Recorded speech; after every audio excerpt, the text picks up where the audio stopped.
Today is Friday, October 15, 2021. Coming up on Roland Martin Unfiltered, streaming live on the Black Star Network in Huntsville, Alabama. A black woman reported missing, found dead days later in an unused police van in the city's public safety complex parking lot.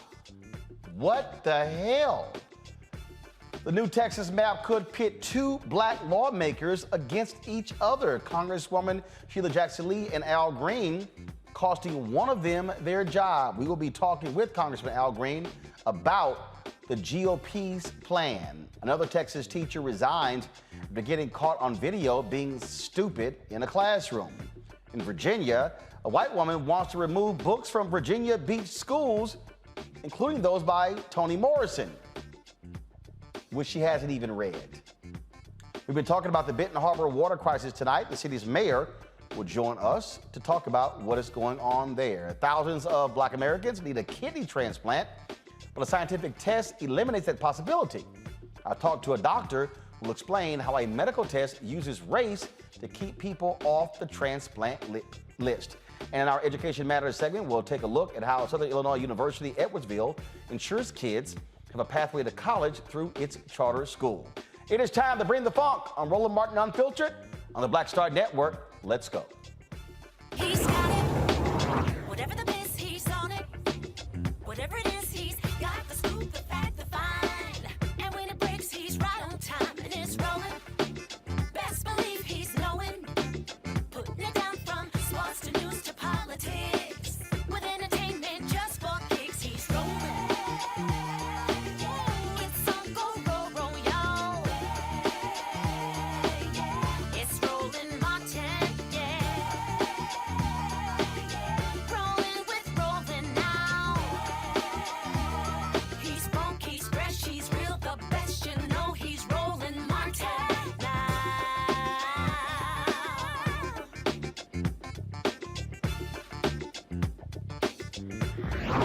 Martin.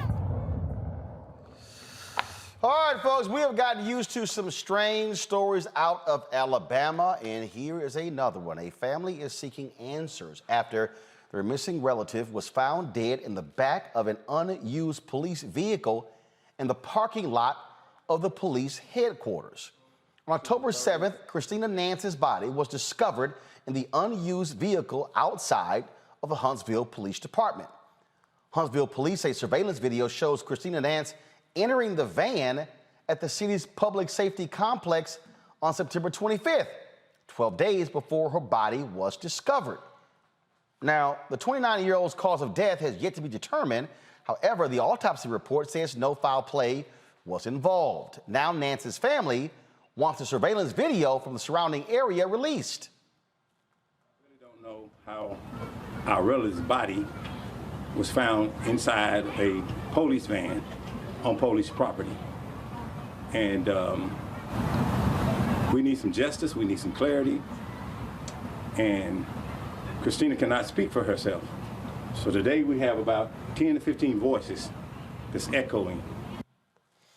So Nance's family reported her missing 2 weeks ago. This is beyond strange. My panel, Michael Imhotep, host of the African History Network show, Kayla Bethea, communication strategist, and Brianna Cartwright, political strategist. I don't know what to say here, Michael.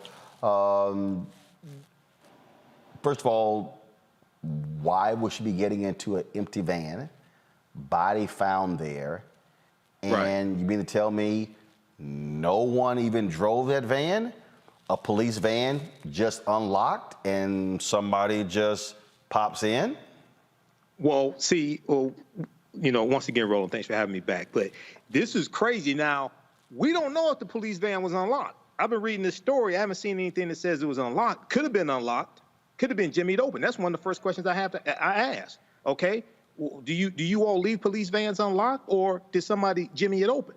Number one. Number two, you would think, I've never been in law enforcement, but I would think if I had been in law enforcement and a dead body showed up in the police van, okay, you would want to release everything that you have, regarding this case that does not compromise the case. Okay, so Yeah, there's a whole lot of questions to ask here. And then one of the other questions I have, and maybe you know this, Roland, looking at the reporting on this from the Griot, it talked about how Christina had been arrested for multiple nonviolent offenses over the past 8 years. What were those offenses? Is it believed that maybe those surrounding that, I don't know what the offenses were, but is there a belief that the connection to those offenses had anything to do with her death? There's a whole lot of questions here. It makes no sense, Kelly, what is going on here. And again, I'm just sitting here going, how does somebody spend that long in a police van and nobody notice?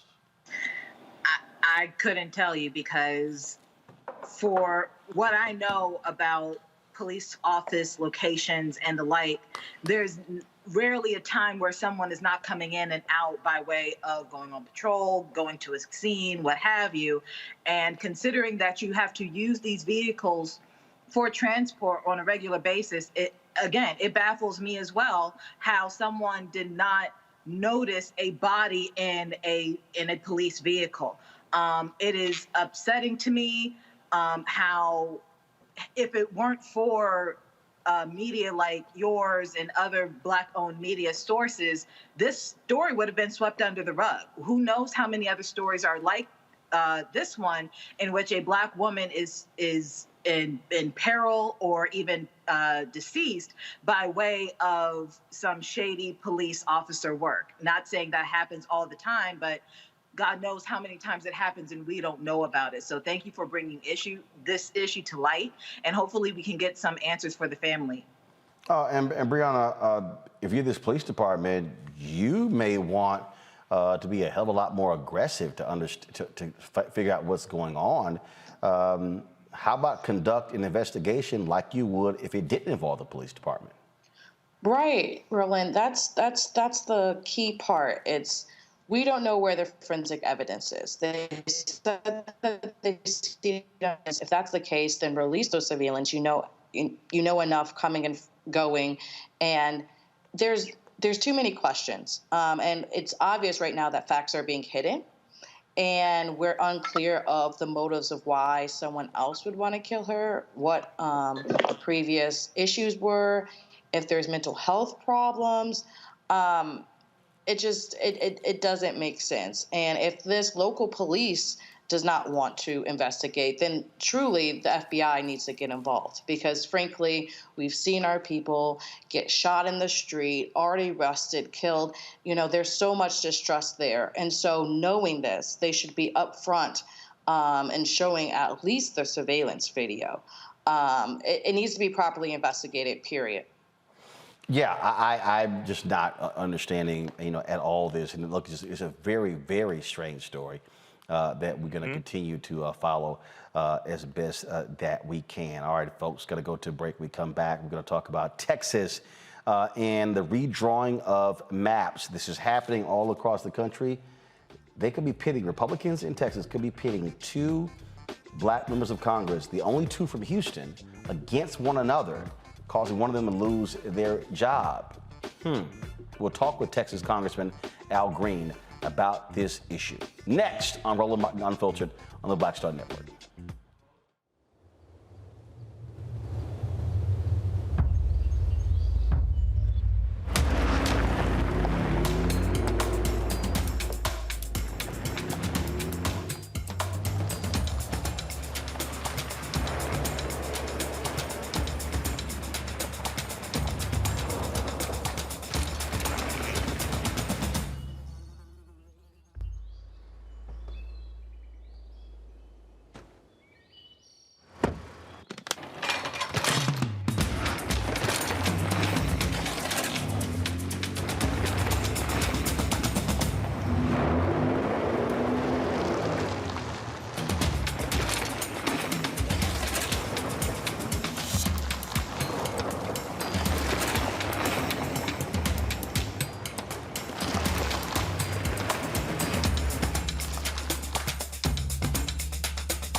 Betty is saving big holiday shopping at Amazon. So now, she's free to become Bear Hug Betty. Settle in, kids. You'll be there a while. Ooh, where you going?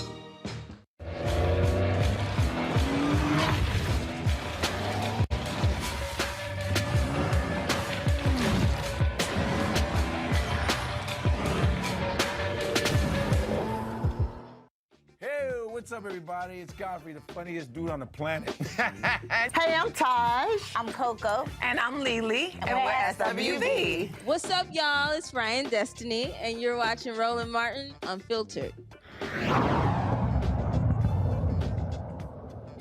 All right, the proposed new maps in Texas may pit two black lawmakers against each other if the maps get approved.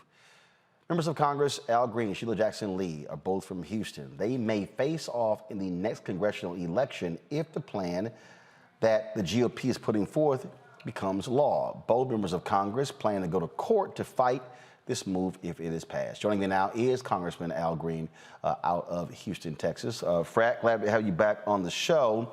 What the Republicans are trying to do is they want to consolidate two some called black districts, shifting voters elsewhere. Just your assessment of what they're trying to get away with in our home state. Well, if they can get away with it, what they would do is eliminate a person from Congress by gerrymandering the person who's been elected out of Congress. As you know, the House is very close, just a handful of votes separating the two parties. They pick up 2 additional seats here in Texas, gerrymander one person out, that's 3 seats in Texas alone. So we have good reason all over this country to be concerned about this type of activity, because if it succeeds here, it won't end here. And what we're seeing, not only this, so this is a headline in the Texas Tribune. Folks, go to my iPad. With surgical precision, Republicans draw 2 congressional districts that dilute power of Hispanic and Asian voters, because they've been getting their butts kicked in the Texas suburbs in Houston and Dallas, and so they are trying to maintain white power by screwing over minority voters in Texas. Absolutely. The 38th district that was drawn just outside of Houston is going to elect an Anglo Republican. It's designed to do such. You couple that with what's happening with the 18th and the 9th, and then you couple that with the fact that the growth in Texas, 95% of it was among minority persons. So the people who bring the seats to Texas will not benefit from the seats, and they get closer to the 218 in the House. It's more than politics, however, because the only 2 people in the state pitted against each other from the same party happen to be African Americans. I think it's a little bit more than politics when you see this kind of thing happen. Well, here's the subhead of this Texas Tribune article. The GOP is losing its hold on suburbs of Dallas and Fort Worth as they grow more diverse. 2 proposed districts show how far the party is reaching to entrench rural white electoral power.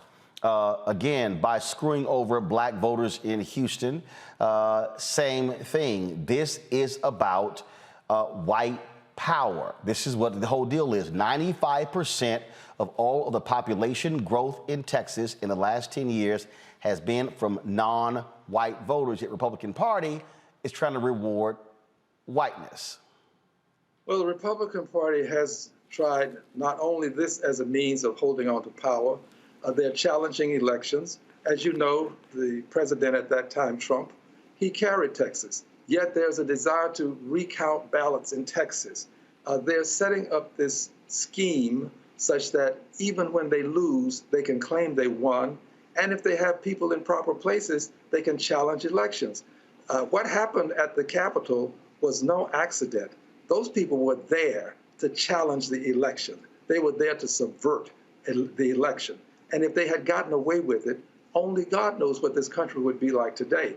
I believe that there is this sincere effort on their part, while I don't think it's a good thing, to bring Trump back to office. And if they can bring him back and they can do it with impunity, then they will have the opportunity to run this country with probably little oversight, because we know now that the only thing you can do when a president is engaged in transgressions is impeach him. Literally, that's what you have to do. And if they have the Senate or the House, there won't be impeachment. And what we're also seeing here is very simple. We're seeing the impact of voting. We're seeing what happens, we're seeing what happens when folks don't vote, and therefore Republicans are in control of the Texas legislature. We're also seeing what happens, frankly, when people don't fill out their census.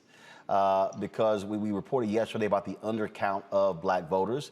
When Texas chose not to even spend money on the census, then when they realized late in the game, oh my goodness, we could potentially lose out, and they tried to hurry up and ramp up because they did not want to count black and Latino voters. Here's a graphic here that shows who's going to be losing. 7 states will lose House seats: California, Illinois, Michigan, New York, Ohio, Pennsylvania, and West Virginia. If you look at those states, California is blue, Illinois is blue, Michigan, even though Biden won, is red. New York is blue, Ohio is red, Pennsylvania is red, West Virginia is red.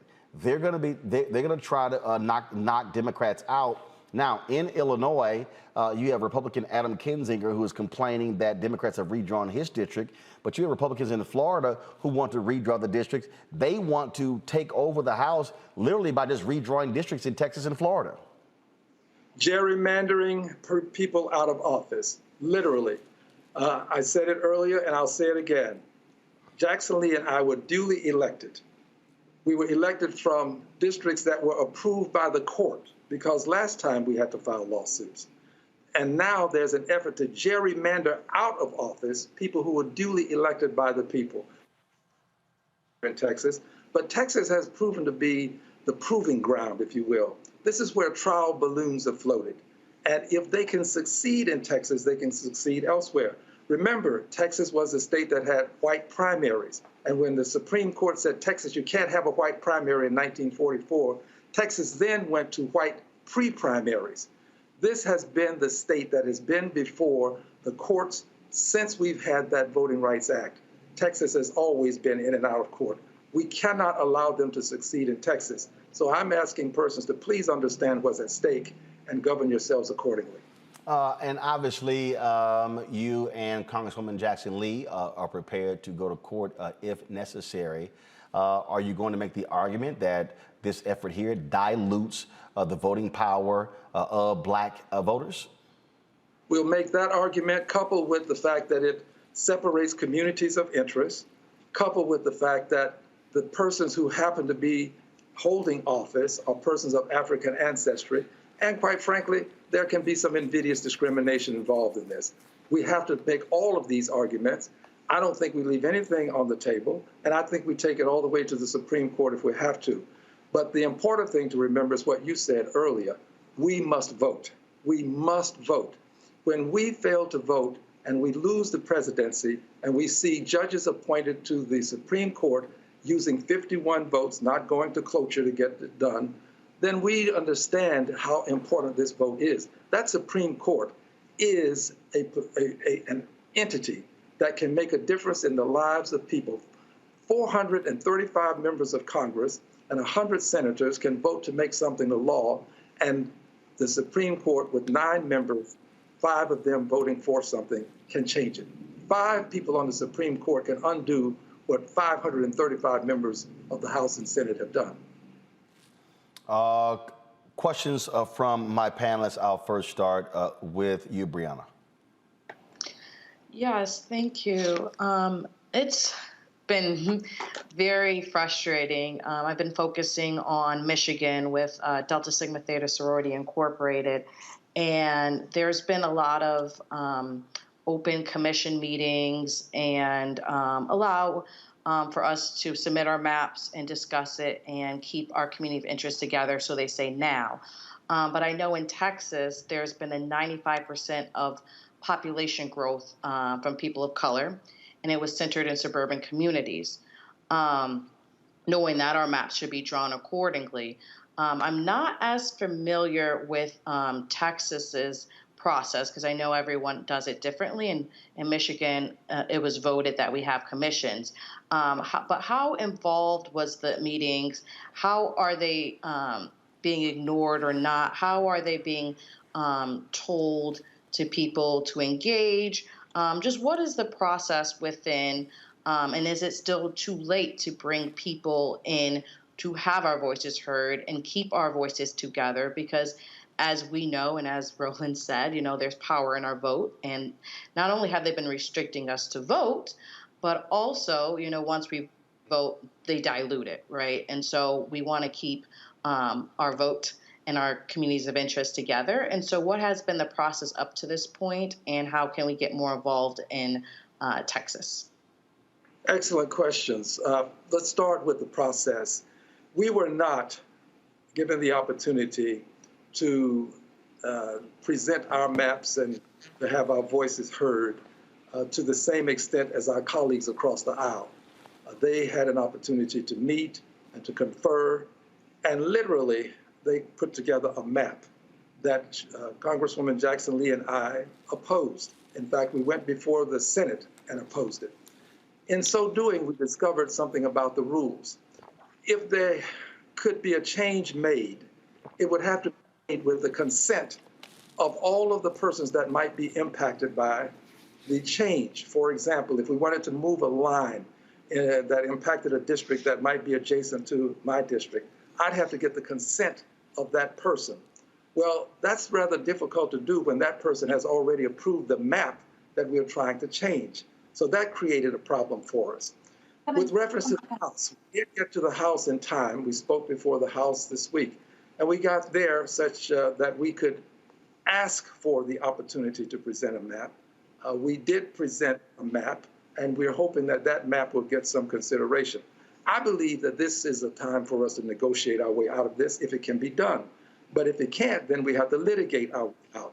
And if nothing else helps us along the way other than litigation and negotiation, then we deal with protestation.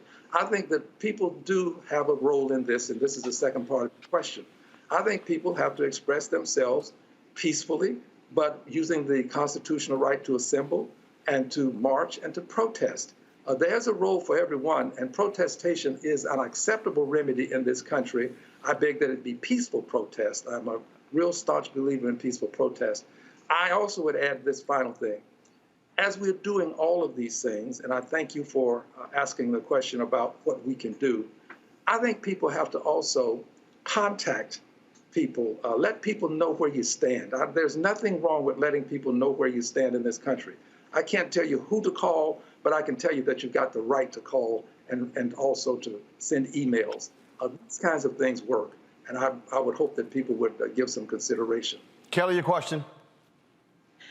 Thank you, Representative Green.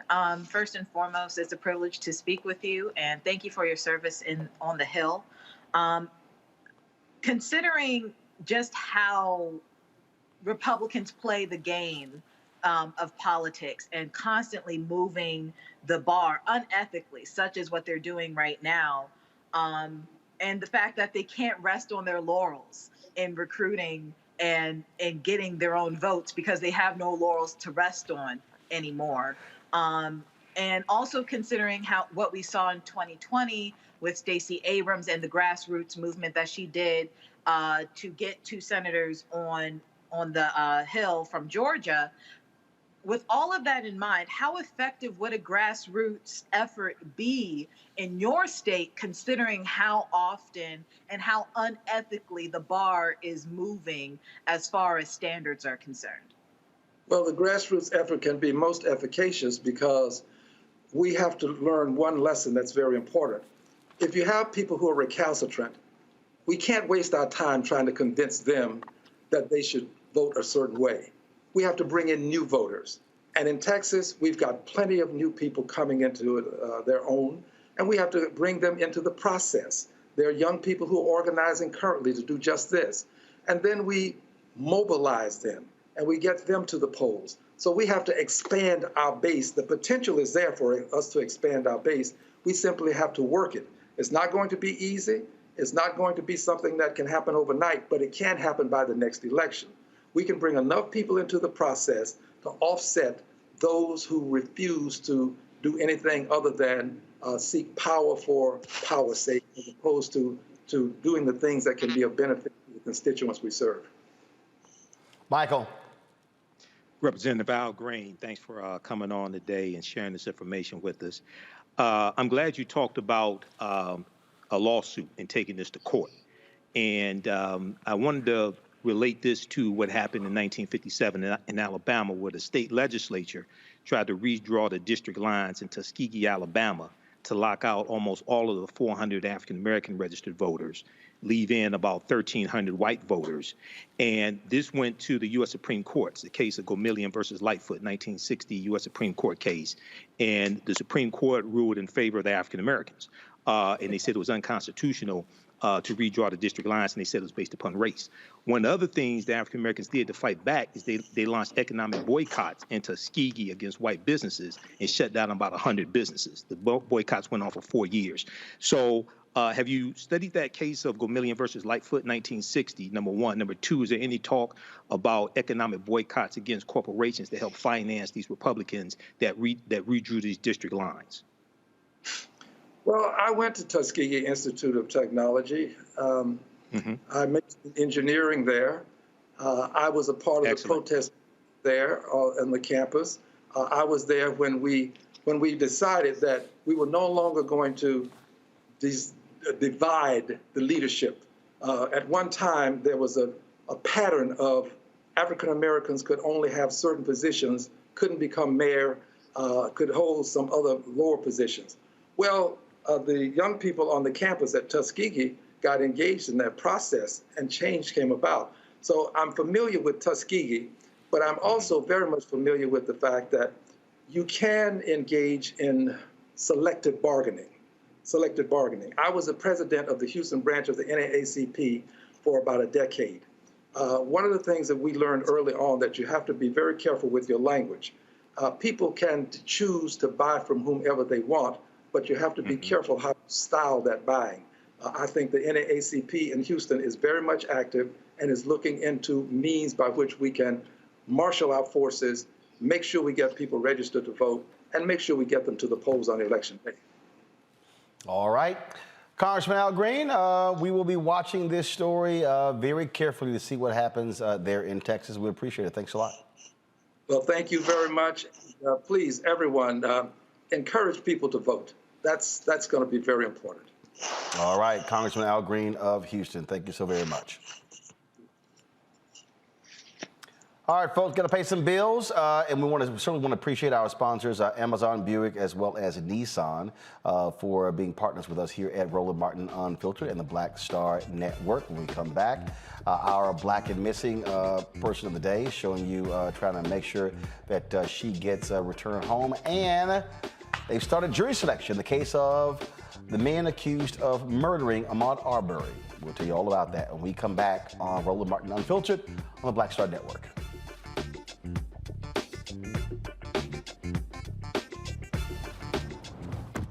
Oh, that spin class was brutal. Well, you can try using the Buick's massaging seat. Ooh, yeah, that's nice.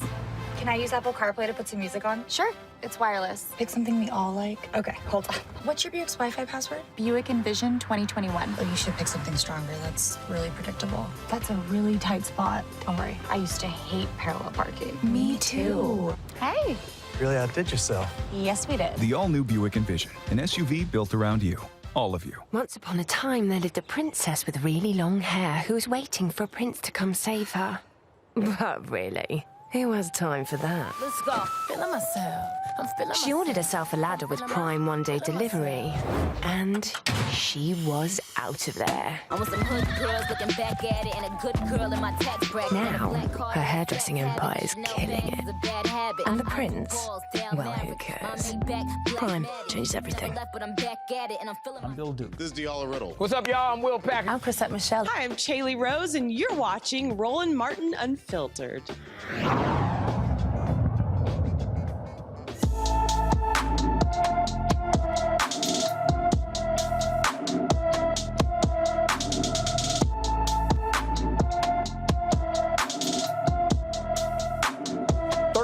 Tanisha Taylor, of course, was last seen in Newport News, Virginia on September 1st. Taylor is 5 feet 6 inches tall, weighs about 100 pounds, and has dark brown dreads with blonde tips. She also has a tattoo on her lower back, dark spots on her leg, and a burn mark on one of her arms. She was last seen wearing black pants and a black shirt with a white stripe across her sleeve. If you have seen Tanisha Taylor or know where she might be, please call the Newport News Police Department at 757-247-2500, 757-247-2500. Folks, more than 1,000 potential jurors are expected at the Glenn County, Georgia courthouse Monday to begin jury selection in the murder trial of the man accused of killing Ahmaud Arbery. Glenn County Superior Court Clerk Ronald Adams says pretrial publicity surrounding the February 2020 slaying required to summon such a large jury pool. Greg and Travis McMichael and their neighbor, William Roddy Bryan, are charged with murder for chasing and shooting the black man as he ran in their neighborhood. The trio is also facing a federal trial related to the murder of Ahmaud Arbery. That jury selection for that trial is set for February 7, 2022. This is going to be certainly a trial that people are paying lots of attention to, Kelly. And again, it is the trial of the man accused of killing Ahmaud Arbery, not the Ahmaud Arbery trial. Sure. I think people need to look at this similar to how they did the George Floyd case, and that, again, like you said, it is the killer who is on trial, or the alleged killer on trial, and not the victim himself. The facts of the case will come to light, and hopefully we will get a conviction that is in favor of justice for Ahmaud Arbery's family. But as far as putting Ahmaud Arbery on trial by way of social media and other things, things that come to light regarding his character or what he's done, all of that is irrelevant, because at the end of the day, he did not die at the hands of what he did. He allegedly died at the hands of what this man is on trial for. So that's what we need to focus on. Brianna? Yes, exactly. Clearly, this was a murder, despite the fact that, they're claiming self-defense, but they pursued and chased him. They hit him with their truck and then started altercations that killed him. And it's all recorded. And even the fact right now that they're trying to have Arbery's mental health records admissible in court to someone pay an aggressive person is already foul play, because we know for the rule of evidence that it wouldn't allow for Arbery's mental health. And so I'm glad the judge made sure and did a fair call on not allowing that to happen. This is about white men in the South in a pickup truck with guns that pursued down a black man in broad daylight. You see it right there, in broad daylight, to shoot him like it was a sporting game. And this is a modern day lynch mob. And so, black people don't have faith in the judicial system. The odds are stacked against us. And there needs to be repercussions for white people who execute us in the street. And there's recorded video of it. And, we're all shocked when the guilty verdict came into George Floyd. And we hope that the right thing is done in this case as well, and that the jury is selected correctly and that the jury does the right thing. Michael? Well, Roland, this is going to be an interesting trial. You just had last week, you had Travis McMichael, who did not want the Confederate battle flag vanity plate on his truck at the time that Ahmaud Arbery was killed. He does not want that admitted into evidence, even though that was on his truck at the time Ahmaud Arbery was killed. You have their defense, who wants to enter into trial the fact that Ahmaud Arbery was on probation when he died, like that has something to do with him being killed and you chasing him. You didn't know that before you chased him and hunted him down like a dog. And then they want Ahmaud Arbery's mental health records to be admitted into evidence as well. But, white supremacy will make you crazy, especially in Georgia, which has the largest Confederate monument in the country. It's called Stone Mountain. So this is going to be an interesting trial, but 1,000 jury notices sent out. This is another reason why it's important to register to vote, because you can only get a jury notice if you're actually registered to vote, because that's where they get the names and addresses from to send the jury notices to. Okay, so this is also an example of the electoral process as well and the importance of it. Let's talk about this Minneapolis trial. A former Minneapolis cop charged with the death of Daunte Wright during a traffic stop will be using "it was an accident" as her defense in her upcoming trial. Kim Potter is charged with first-degree and second-degree manslaughter after she shot and killed Daunte Wright. Her attorneys may argue Wright's death was an innocent accident or an innocent mistake during the November trial. Potter thought she was drawing her taser, not her gun, when she fired at Wright. Prosecutors plan to show that her use of force was reckless and endangered Wright. The trial is set to begin November 30th. Okay, I get it, Michael, saying it's an accident, but somebody still died. Absolutely. I mean, you can, my bad, but he's still dead.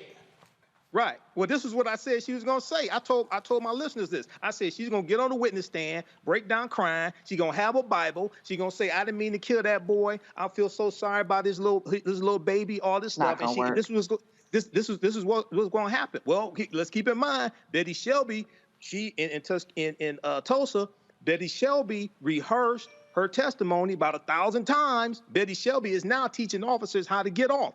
Betty Shelby was the only officer who fired a gun. She was there with other officers. She felt so threatened, she had to shoot Terrence Crutcher.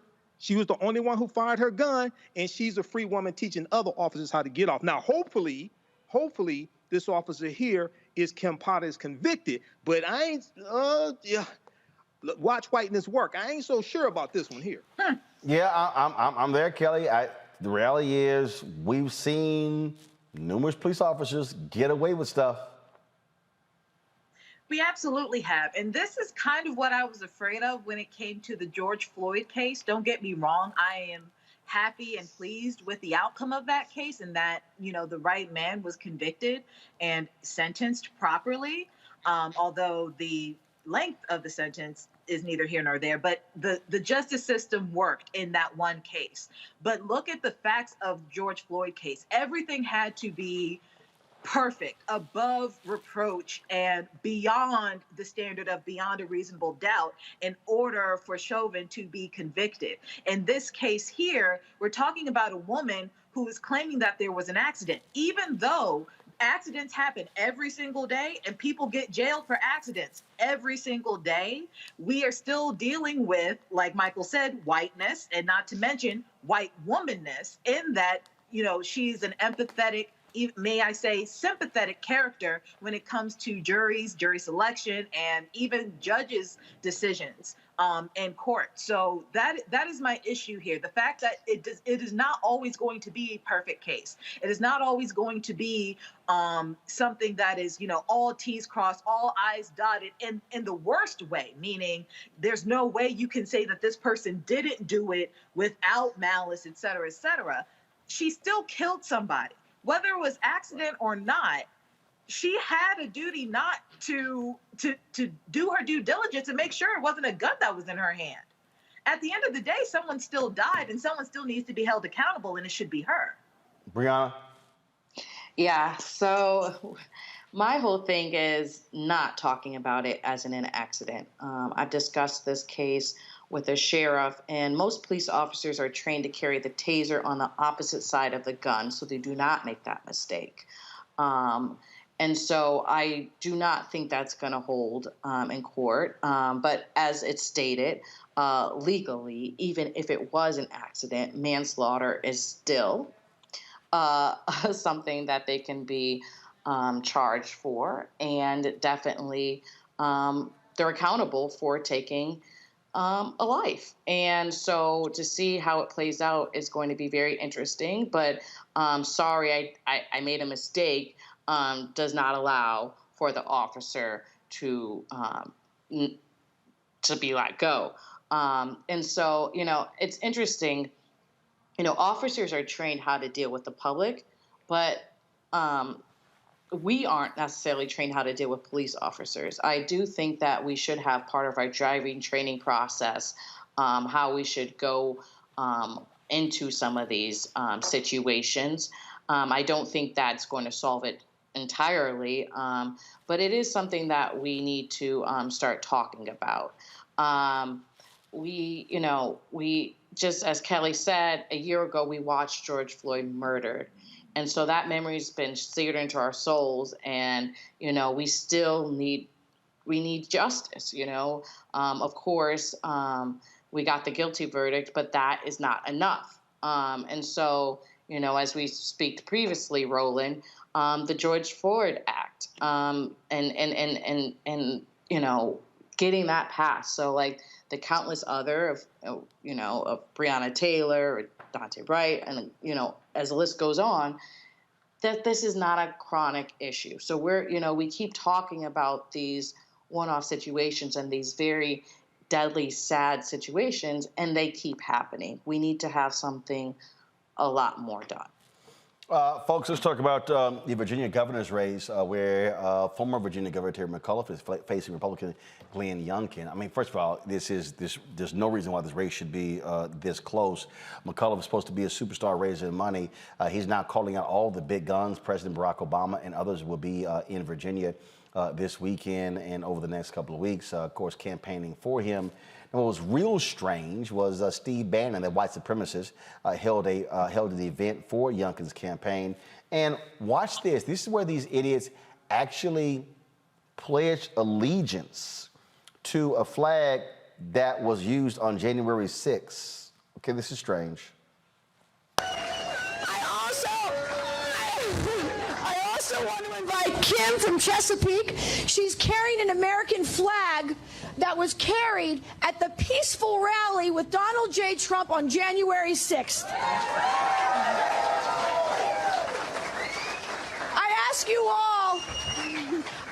all to rise and join us as Mark Lloyd leads us in the pledge.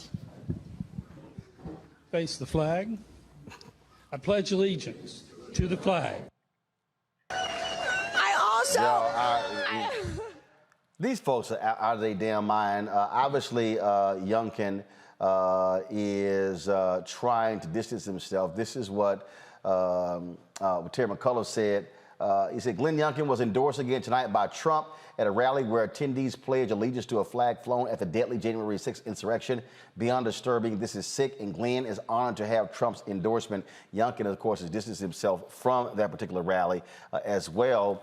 What you have here is McAuliffe, who is trying to tie Youngkin to Donald Trump at every chance he can get. But the question, though, is will that work? Democrats are really concerned about losing the governor's mansion. Republicans could take over one of the state bodies in Virginia as well. Some people are trying to blame Joe Biden, President Joe Biden, for his decreasing polling numbers for this. No, could be. A lot of people are simply not enthusiastic about McAuliffe seeking re-election. Who's that question for? Anybody? Well, yeah, I think that's very interesting that you said that, because on the one hand, you've got Terry McAuliffe, and he's got a vision for Virginia's future, and every single person has a chance to succeed, where working families get the support they need, and where voting rights and healthcare access aren't even in question anymore, right? We have that, right? We have the Democrat. And then on the other hand, there's Glenn Youngkin. And he has this truckload of money and full-throated endorsement of Donald Trump. And we keep on hearing, we need help, we need help. What we know about this is Virginia is Donald Trump's first real shot of regaining relevance after his 2020 thumping. He's already planning a 2024 campaign, supposedly. And getting Glenn Youngkin elected this year is a huge part of his plan. So why is McAuliffe struggling so bad? I mean, why are voters not enthusiastic about McAuliffe? He won the Democratic primary. You had 3 black candidates who were running. So what's going on here?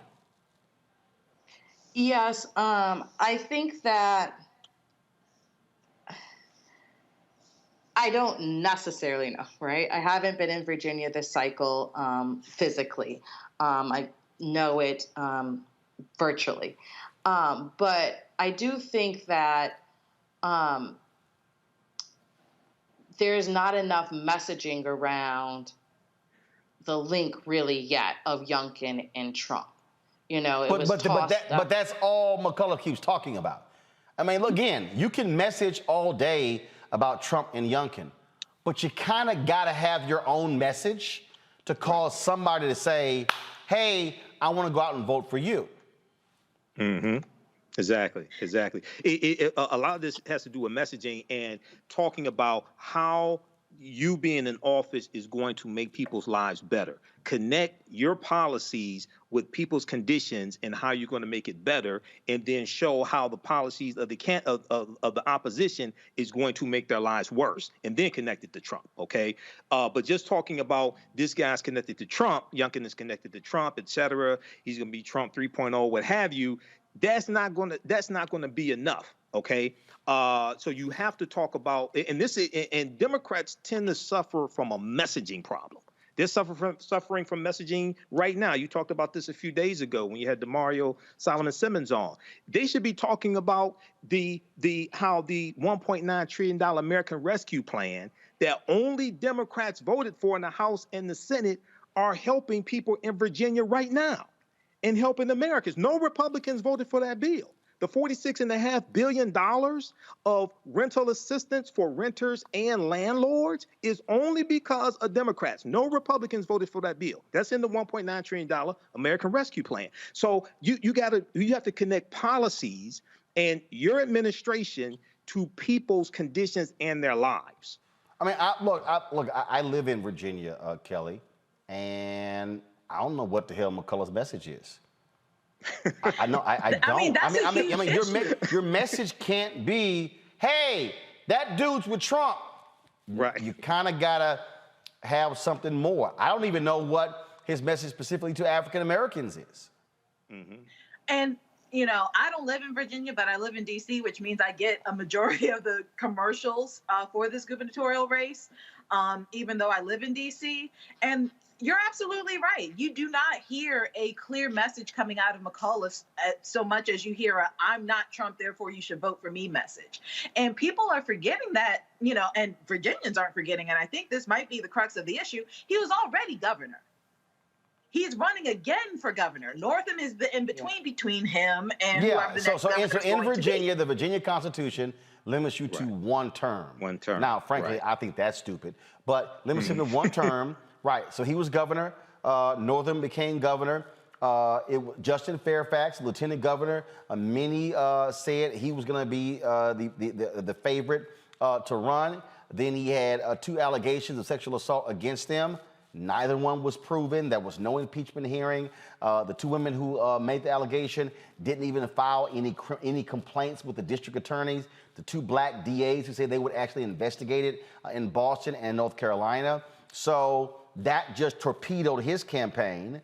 You had a couple of other African Americans who ran. They didn't make a dent as well. So McCullough, he then runs.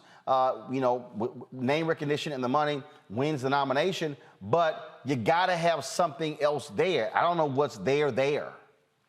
No, and exactly. Hold on, Brianna, 1 second. Kelly, go ahead. No, but that is exactly my point. You cannot run a campaign, any campaign, just on your namesake alone anymore, especially in the Democratic Party, because frankly, Democrats are fed up.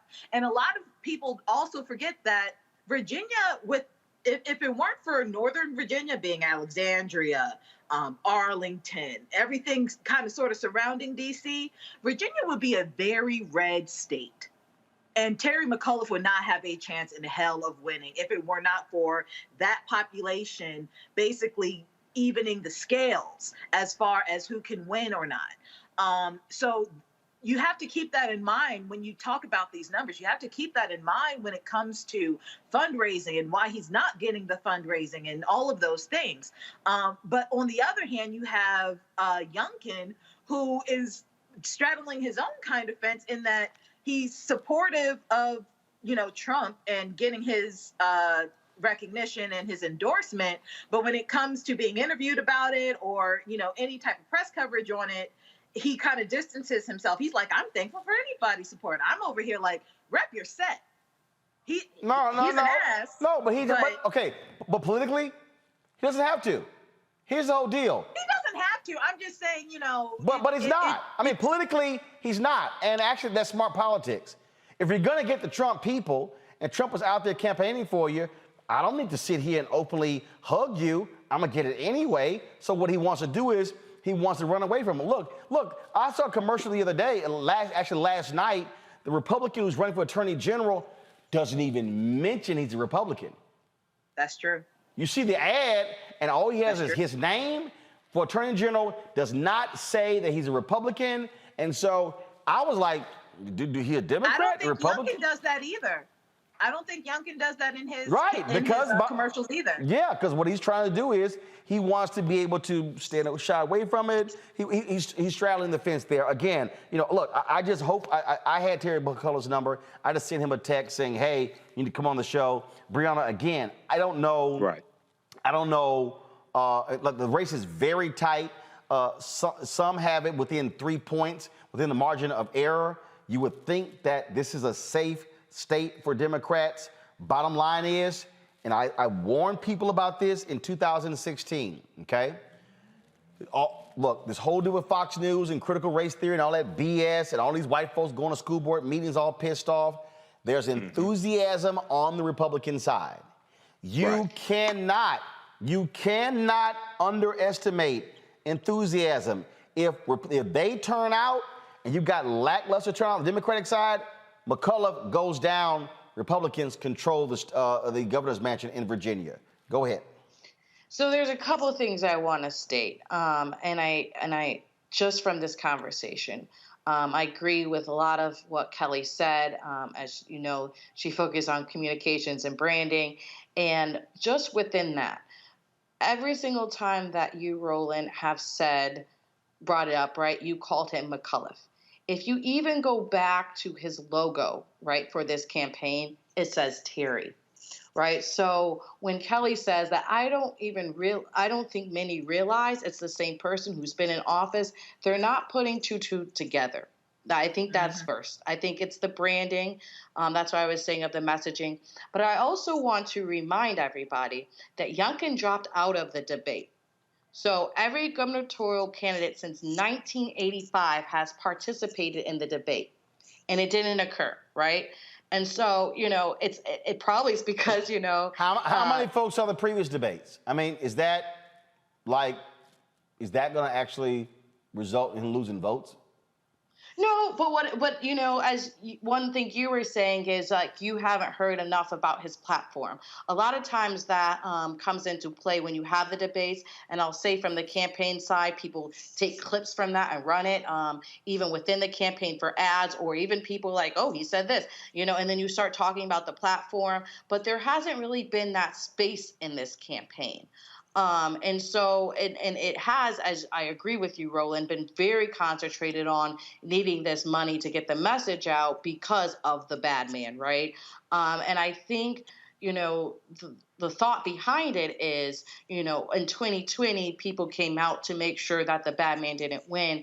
I don't think there's a big enough connection for people to understand that this is still part of what that was in 2020, right? Because as you know, Roland, 2020 didn't start in 2020. 2020 started in 2016. And those people who created the awareness around what we needed for 2020 were frankly tired. And they don't want to keep getting beat over the head of like, Trump is bad, Trump is bad, Trump is bad. We got it. We got him out. Let me rest.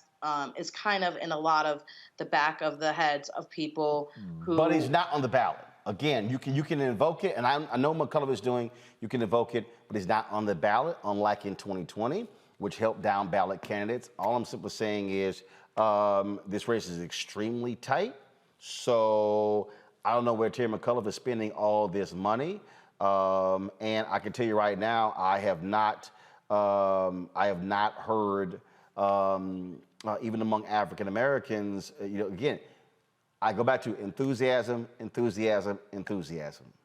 Democrats are going to lose if they do not shore up the enthusiasm gap. The right, and I agree. The right is pissed off because they lost. And you can't just go, oh, okay, y'all come on out. No, it's gonna matter. All right, folks, got to go to a break. When we come back, we're going to talk about Benton Harbor, the water crisis that's happening in that particular city. We'll talk with the mayor of Benton Harbor, Michigan, next on Roland Martin Unfiltered. Don't forget, folks, you can download the Black Star Network app, available on all platforms. Apple TV, Apple phone, Android phone, Apple TV, Android TV, Roku, Amazon Fire Stick, Xbox, Samsung as well. And be sure to join our Bring the Funk fan club. Every dollar you give goes to support this show. Cash App, $RM Unfiltered. PayPal is R Martin Unfiltered. Venmo is RM Unfiltered. Zelle, Roland at RolandSMartin.com. Roland at RolandMartinUnfiltered.com. And we certainly want to thank our partners with the show. Amazon, Buick and Nissan, and beginning on Monday, Verizon will be one of our partners, and they'll be sponsoring our business segment, our marketplace segment on Tuesdays, and our Tech Talk segment on Wednesday. And so we certainly appreciate that. We'll be back in a moment.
Maureen is saving big holiday shopping at Amazon, so now she's free to become Maureen the Merrier. Food is her love language, and she really loves her grandson. Like, really loves. My name is Charlie Wilson. Hi, I'm Sally Richardson Whitfield. And I'm Dodger Whitfield. Hey, everybody, this is your man, Fred Hammond, and you're watching Roland Martin, my man, Unfiltered. Earlier this week, we told you about Benton Harbor, Michigan's water crisis. It's described as being worse than Flint, Michigan. Well, now we've been talking about with officials there. Now let's talk with the mayor of the city, Mark Muhammad, who joins us now from Benton Harbor. Mayor, glad to have you on the show. We talked with a doctor yesterday. He talked about, gave us a timeline of this. How long has this been a problem in Benton Harbor? So first of all, thank you, Roland, for having me on the show. This began in 2018 in terms of the actual testing. But like Flint, the city of Benton Harbor was under emergency management from 2010 to 2017. So when local control was restored, and it was very abruptly, a lot of parts were flying and a lot of moving parts. So this is when we were approached by EGLE, Michigan Department of Environment, Great Lakes and Energy, and they began to work with us under an administrative consent order on the water quality. And they tested 30 homes and found that of the 30, 8 homes exceeded the lead levels and 22 did not. And this is where the process of every 6 months testing, notifications being sent out. And, you know, like in most black cities, you know, bad news spreads fast. So it was very well publicized. However, we waited for resources. So yesterday we had a doctor on the show who said that the company that you guys work with, that when it comes to the water, said, hey, if you guys raise water rates, then we can replace these pipes over the next 20 years. And the city council agreed to that. That true? 20 years? Right. So, you know, it's been a lot of misinformation that has been disseminated So initially, as I stated, the city of Benton Harbor just came out of receivership where a financial emergency was declared. So monies was dire straits. When you say came out when? What year? 2017. Okay, so 2017, you came out of emergency management, which means that local control has been in. So you've had local control in place at Benton Harbor since when? Since 2017. Gotcha. And you said testing began in 2018. Correct. So this particular. But you have to understand, Martin, this is a $30 million job. So when you start talking about a $10 million per year operating budget, a city who has traditionally robbed Peter to pay Paul, you know, this is a great undertaking that will require federal, state resources to lean in to help a struggling city like Benton Harbor, which is happening now. But when we first identified the problem, those resources were not available. So when the city vote, when that city vote took place, when was that? So there was no city vote. So that's misinformation. Okay. So it was presented to us that this is a timeline based upon the money that was available. Because remember, you know, the check engine light can be on, but if you don't have the resources and the monies to correct it, then you just continue to drive with it on. So there was no decision to raise water rates in order to pay for the replacement of these pipes. No, sir. Okay. So you folks have known there since 2018 there's a problem with the pipes there in Benton Harbor, correct? That is correct. Okay. So 3 years. So residents there, for how long have they been advised not to drink the water, not to cook with it, not to bathe with it? So as I stated, initially it was 8 homes. And then when we continued the testing, after 108 homes, we found that 89 was below the limit, while 19 was above. But since we had 3 consecutive years of lead exceedances, that's when the state came in, and we know that we have approximately 6,000 lead lines currently in the ground.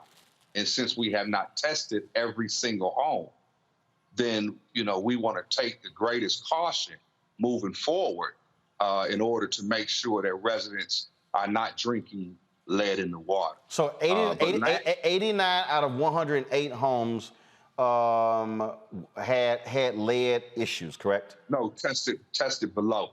Tested below, okay. How many total homes in Benton Harbor? Approximately 4,000. 4,000.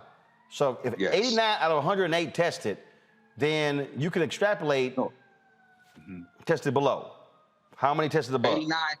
So we're looking at out of 10 homes, 8 tested below. Right. 2 tested above. Right. But the thing about it, Roland, 1 is too many. And since we have not tested all the homes, it's important that we do that. Are you going to test all the homes? Yes, we're in the process of doing that right now. How many been? And that's why. How far has it been? How far are you along? So have you done 10%, 20%? How far along are you in the testing? So currently, we've replaced about 50 lead lines in homes. 50 lead lines. 50 homes. 50 homes out of how many? We just about 4,000 homes. Gotcha. So we start with another 100 next month, this coming November. But see, again, this is where the money comes in. Right. So you replaced so far little more than 1% of the homes, the pipes in the homes. You have Correct. So 50 out of 4,000. Your plan is to replace all 4,000, right? That's correct. But in 18 months. Okay. So you're going to do so in 18 months. You're saying you're going to replace all of the pipes in all of the homes.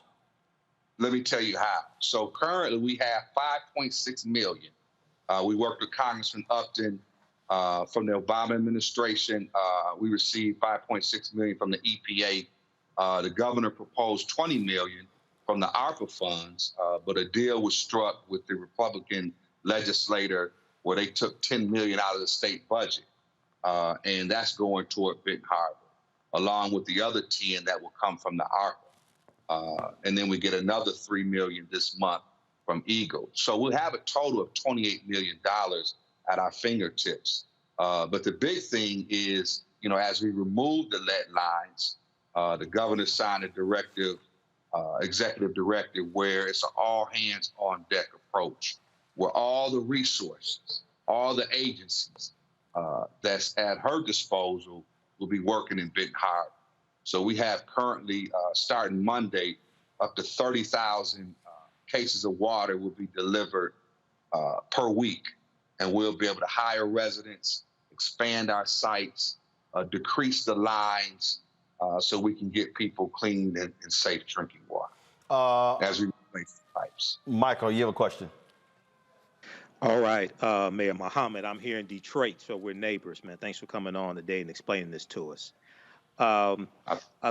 Question for you, in replacing the pipes in 4,000 homes, can you explain a little bit who's doing the replacing? Is this contracted out to companies, or is this the state, or what have you? And if it's contracted out to companies, are there opportunities for African Americans to get contracts and maybe employ African Americans, et cetera? And also, how can people watching around the country help you all as well? I know you need water and different types of things like this. How can people help also who are watching? Thank you for that question. So the $5.6 million that we currently have, we just awarded $500,000 of those dollars to a local Black contractor, Meeks Construction. And we hope to continue to work with other local contractors in the process. But one of the things that we have coming from the arm and muscle of the state is the $20 million there. They're going to work with us in the procurement process because we don't have time at this point. As Roland stated, we've already dealt with 3 years. We lost a year with COVID. 2020 just basically wiped out the little progress that we started to make in 2019.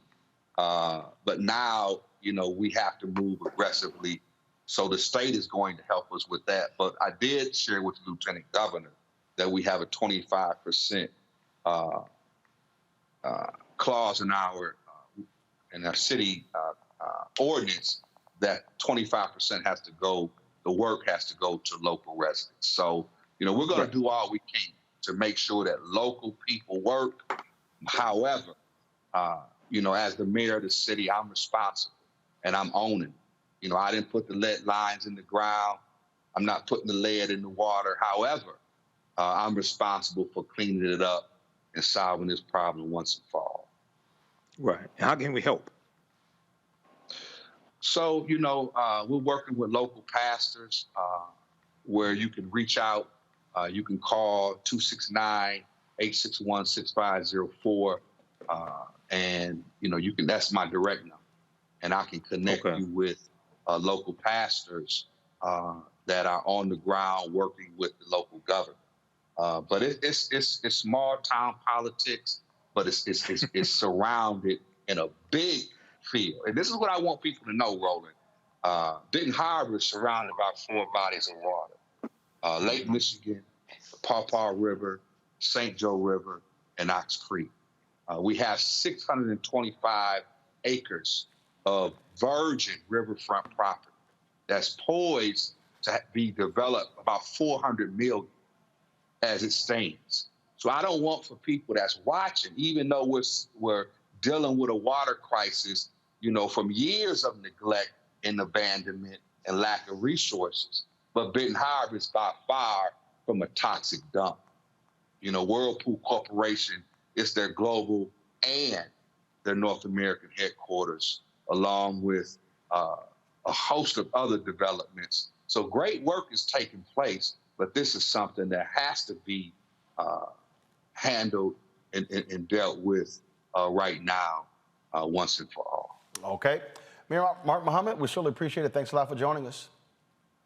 Thank you so much, Roland, for the opportunity. All right, thank you so very much. Got to go to a break. When we come back, we're going to talk about African Americans and transplants. What's going on where we're not making transplant lists? We'll explain next on Roland Martin Unfiltered on the Black Star Network.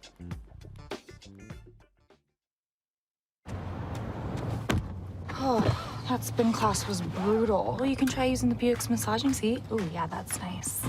Can I use Apple CarPlay to put some music on? Sure, it's wireless. Pick something we all like. Okay, hold on. What's your Buick's Wi-Fi password? Buick Envision 2021. Oh, you should pick something stronger. That's really predictable. That's a really tight spot. Don't worry, I used to hate parallel parking. Me too. Hey.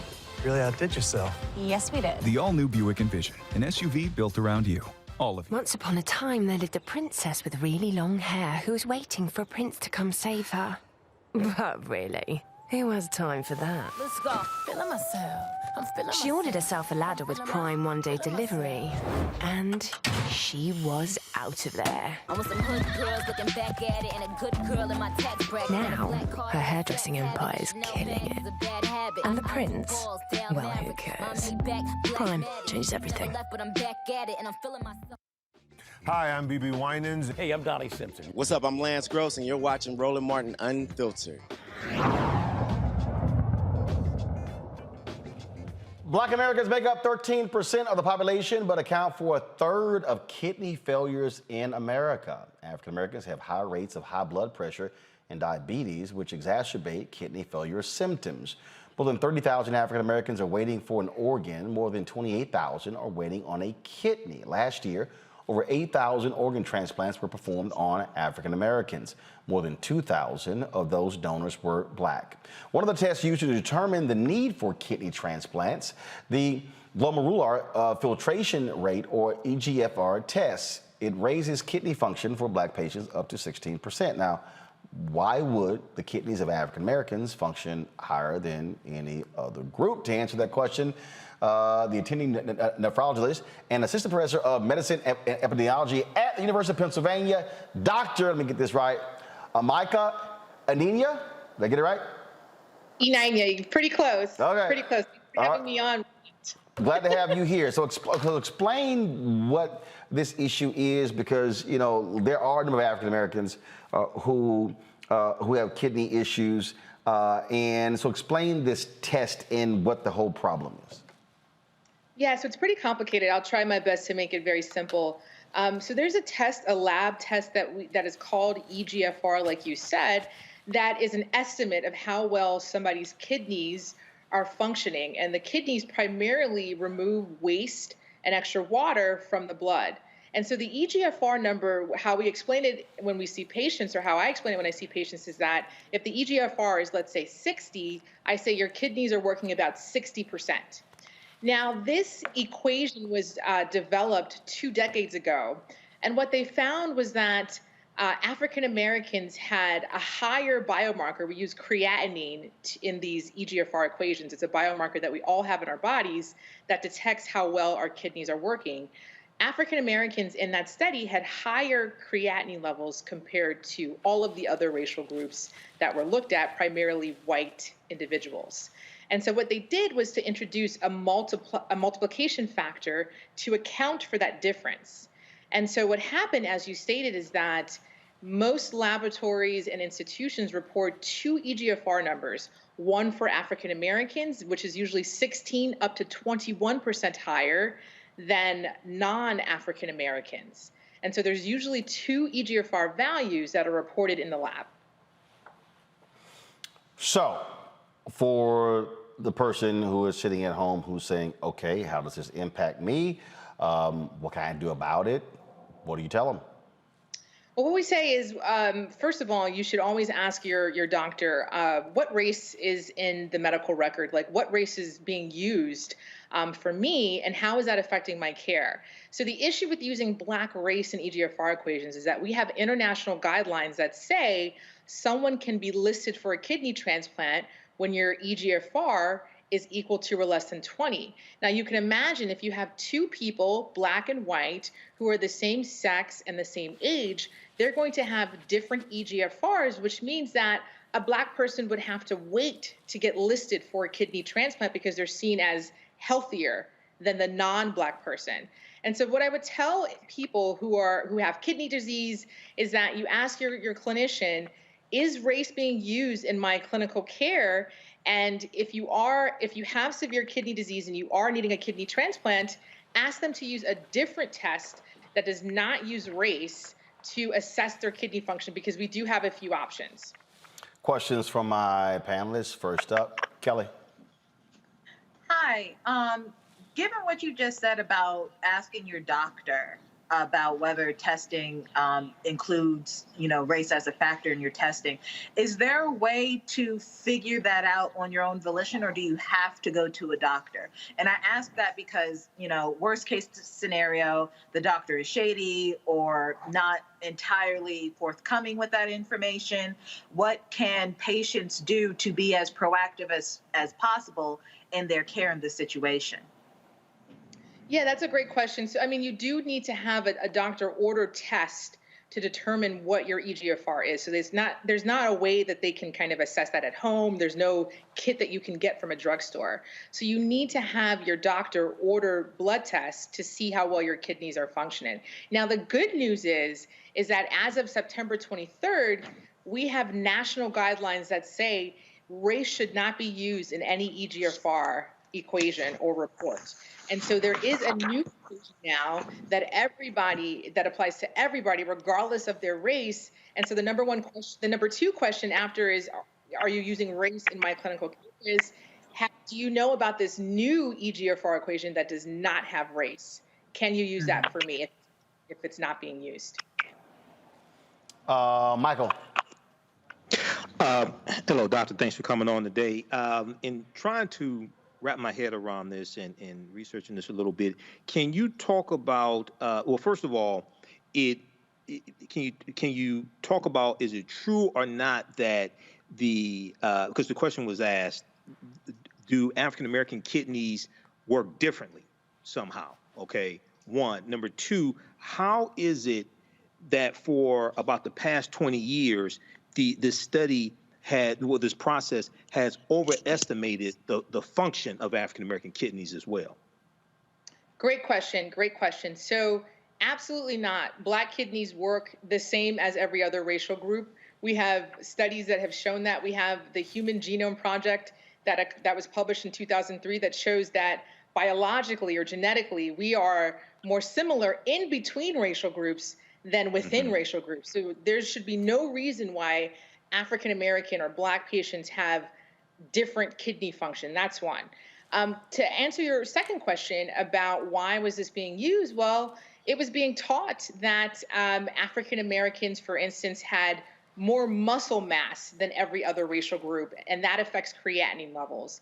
And so we were taught in medical school that biologically, Black people are more muscular, and therefore their creatinine levels, which are used in EGFR equations, are higher. And it was really medical students that have kind of catalyzed this racial reckoning in medicine, where they were being taught this kind of fallacy of Blacks having more muscle mass, and they totally challenged the status quo. There were a group of medical students at Harvard Medical School that actually threw out race in their EGFR reporting systems at Beth Israel Deaconess in Boston. And so that started the movement. And then with organizing, petitions, my scientific advocacy, some research, we really moved the needle quickly over a year's time to come up with a new equation to get rid of this flawed practice. Wow, thank you. Brianna. Absolutely. Yes, thank you, doctor, for coming on and enlightening us on this very important issue.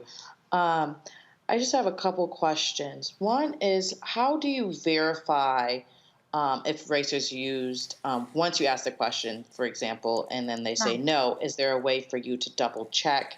And then also, would this still be an issue if Black doctors are being used? Are Black doctors aware of this and would be less likely to take race into effect when determining the care for your kidneys?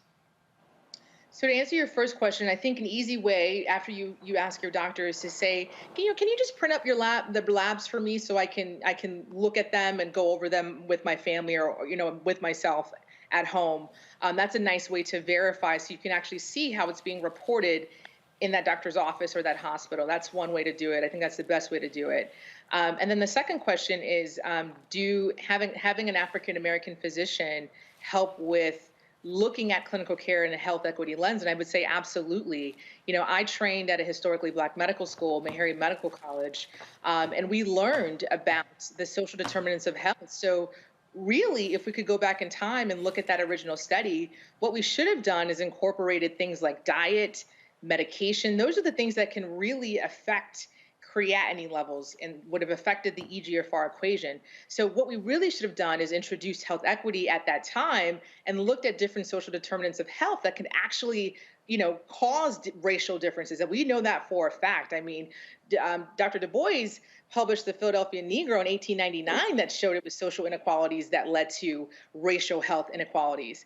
And so I think, you know, many Black physicians are more attuned to looking at clinical care with a health equity lens. So I do think it's powerful to have more Black physicians caring for patients. All right, then. Well, Doc, we certainly appreciate it. If people want to just get more information on this very issue, where should they go? What site should they go to? So there's been a lot published in the lay media recently. If you just type in race and EGFR, you'll find many articles. There was an MSN article that was just published, a USA Today article that was published, and there have been numerous lay media presses on Google that you can find over the last year that can help with informing people about this topic. All right, then. We sure appreciate it. Thanks a lot. Thanks so much. Thanks for having me. All right, then. Folks, got to go to a break. When we come back, teacher in Texas uses the N-word. See you later. And what the hell is this one administrator talking about that if you're going to teach about the Holocaust, you should teach the other side? There's another side. That's next on Roland Martin Unfiltered.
Maureen is saving big holiday shopping at Amazon. So now she's free to become Maureen the Merrier.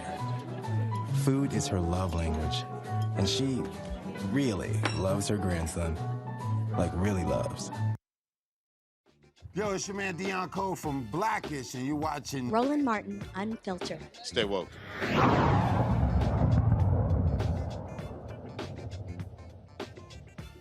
Well, here you go, folks. You know what time it is. No charcoal grills are allowed. I'm white. I got you, Carl. Yeah, illegally selling water without a permit on my property. Whoa! Hey! Give us your ad. You don't live here. I'm uncomfortable. A Texas teacher is out of a job after a recording caught him saying the N-word. Y'all, check this out. We have to have, you know, like you say, people get really upset and the tension in the room rises because we're not allowed to have a difference of opinion. I mean, if there's a word that you're not supposed to say, why are you saying it? I don't know. Why do the guys in my class go, you know, and say, man, nigga, you crazy? Why do they say that? And why is it because I'm a white guy I can't say that? Because your ass white. Norman Grunich, who is now a former teacher at Klein Collins High School in Spring, Texas. Yeah, you heard him. Guess what? He ain't got a job. Klein ISD released the following statement about the incident. They said, in Klein ISD, we pride ourselves on our ability to create safe spaces for every child in our schools. The former employee failed to do that and is no longer employed in Klein ISD. The statements made by this former employee do not reflect our district shared vision, our employees, or anything about Klein ISD. We regret that our students were impacted by this language, and if any of them would like to talk to any of our counselors, we will make them available. Every child deserves to feel safe and have a positive learning experience at school. We are deeply sorry that this former employee failed to do this for our students. This incident is still under investigation at this time. Kelly, really? I'm just saying, do we actually need a debate on this one? Dude. What girl? I can't say it. Now hold up. Now, since you no longer have a job, now you know why. I mean, but not only that, a couple things here. One, why are you upset that you can't say the same thing as a minor who probably doesn't understand the gravamen of that word in the first place either? You know, like, the responsibility scales have shifted here. You are the adult and you should know better. Why are you trying to stoop to the level of a student who doesn't? Just point blank on that one. But on a larger note, it just baffles me how white people cannot fathom a world in which they are not allowed to do something or not allowed to say something because they are so used to being in a position where they are telling other people what to do and telling other people what to say, so that when, you know, something as egregious and as offensive and historically wrong as the N-word is coming out of their mouths, and they know that, they still can't envision not being able to say it. That is baffling to me on many levels, not just because they are white, but that is a psychological issue to me. Michael? Roland. He's a dumbass, okay? Some people should not be in classes, okay? Now, I'm a person, I don't use the N-word and I'm black, okay? I don't do it. But when you go and research this, and once again, this is in Texas as well, you know, and there's some crazy things going on in Texas. He also could be heard in the recording asking why there's no White History Month, and he pointed to the treatment of some Irish people. He said, why don't we have a White History Month talking about what the Irish went through? Well, March is Irish American History Month, dumbass. It's been in existence since 1991.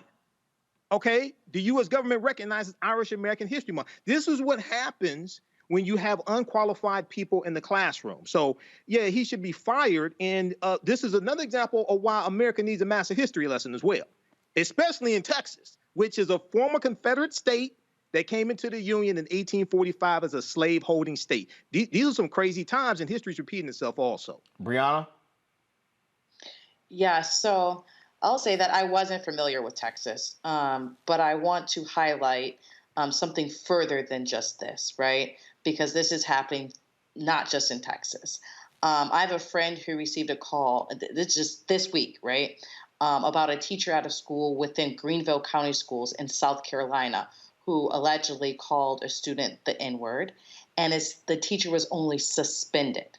Of course, we'll be asking for the employee to be terminated, but there's also been history in that same school last year for a student being called the N-word and suspended for 2 weeks at that same school. So it's not a one-off instance, right? And it's not just happening in one state.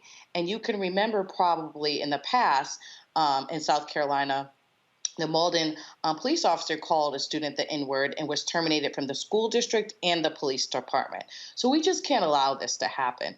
And hopefully the school district will work with my friend and hold the teacher accountable, fully accountable, or else really more names need to be released and other pertinent information, because it's not just happening in one state.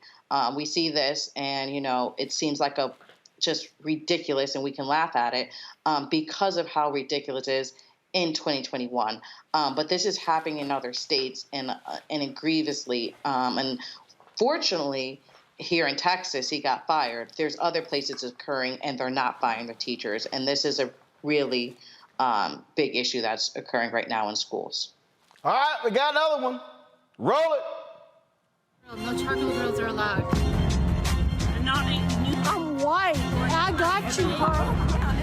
Illegally selling water without a permit on my property. Whoa! Hey! You don't live here. I'm uncomfortable. Well, a Virginia woman is doing all she can to remove 6 books from Virginia Beach schools, including Toni Morrison's The Bluest Eyes, which this fool admits she hasn't read.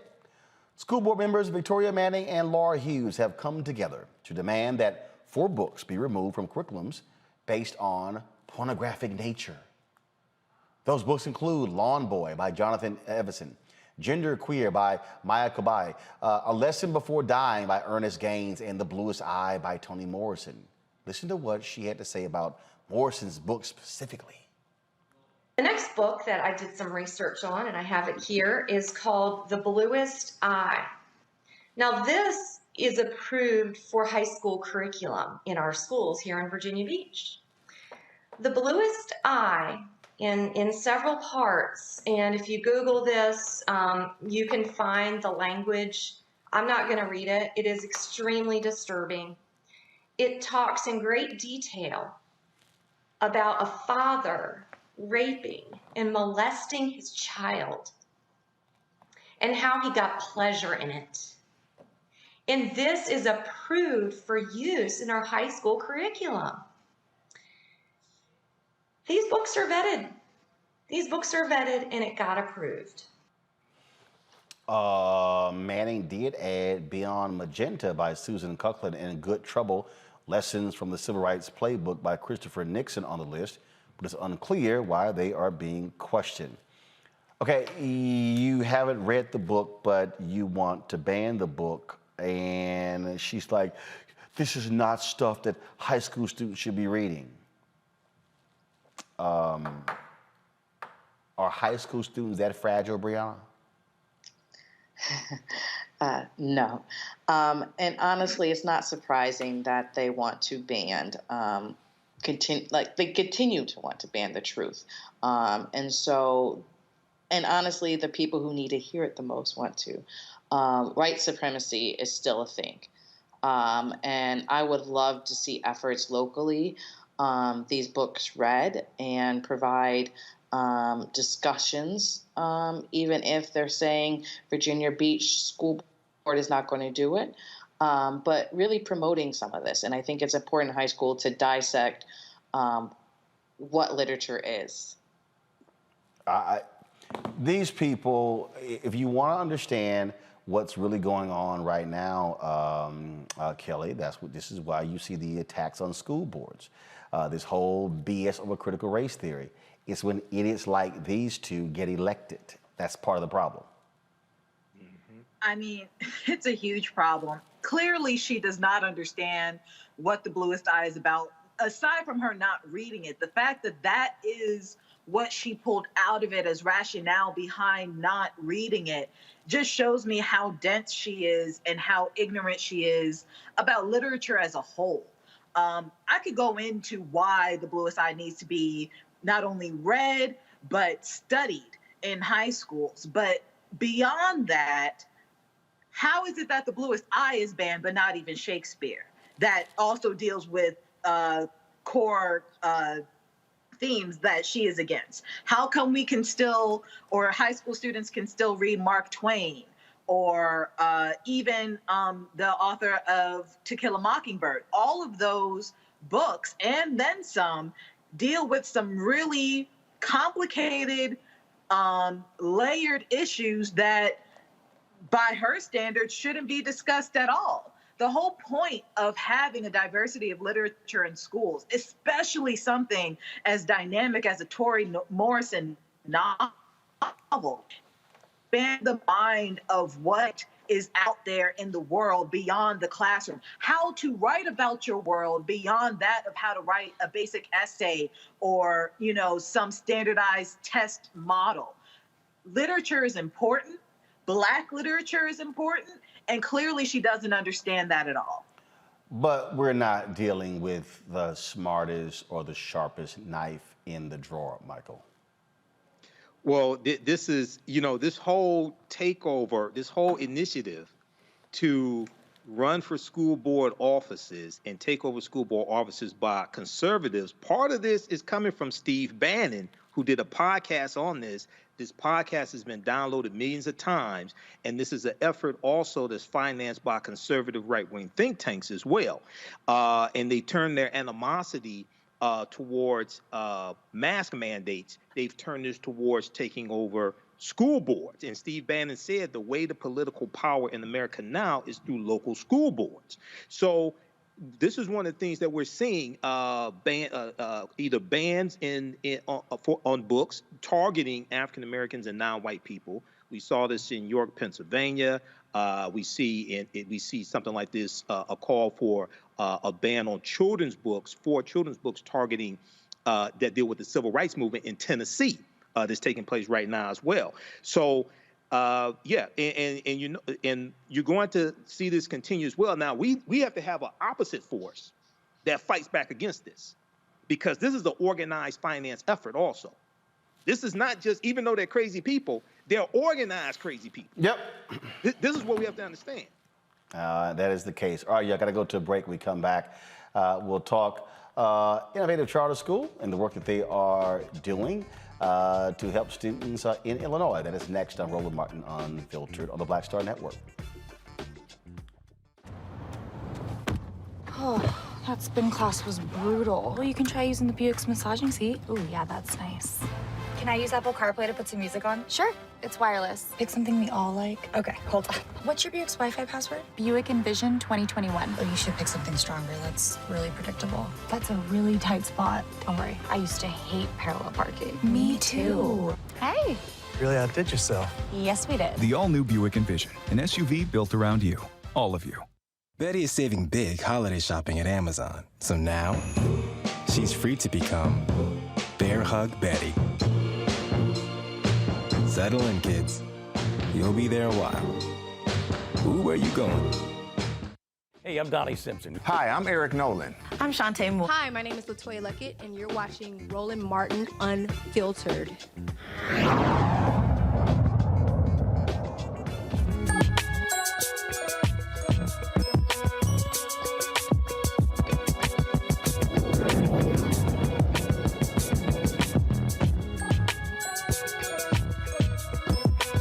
East St. Louis Charter High School is an extension of Southern Illinois University, Edwardsville, and provides students with an education that will prepare them for college or a productive career. The school offers a pipeline for students to attend the university for a free or reduced cost. The principal of SIUE's charter school, Dr. Gina Jeffries, is here to tell us more about it. Dr. Doc, how you doing? I am doing good, Roland. Thank you all for having me today. All right, then. So first of all, grade level, what students do you serve at your school? We serve grades 9 through 12, and we have 120 rock star scholars. And so how long has the school been in existence? The school has been in existence since 1999. We're kind of a hidden gem here in East St. Louis, but I will tell you, it is a blessing to walk through these hallways each and every single day. And so you talk about this partnership with the university. How does that work? How does it actually, are they getting credits or what's actually happening? Absolutely. Well, how it works is that we are sponsored by SIUE, which stands for Southern Edwardsville University. And we have a partnership where the oversight comes directly from our School of Ed, Health and Human Behavior, with our first Black female rock star dean, Dr. Robin Hughes.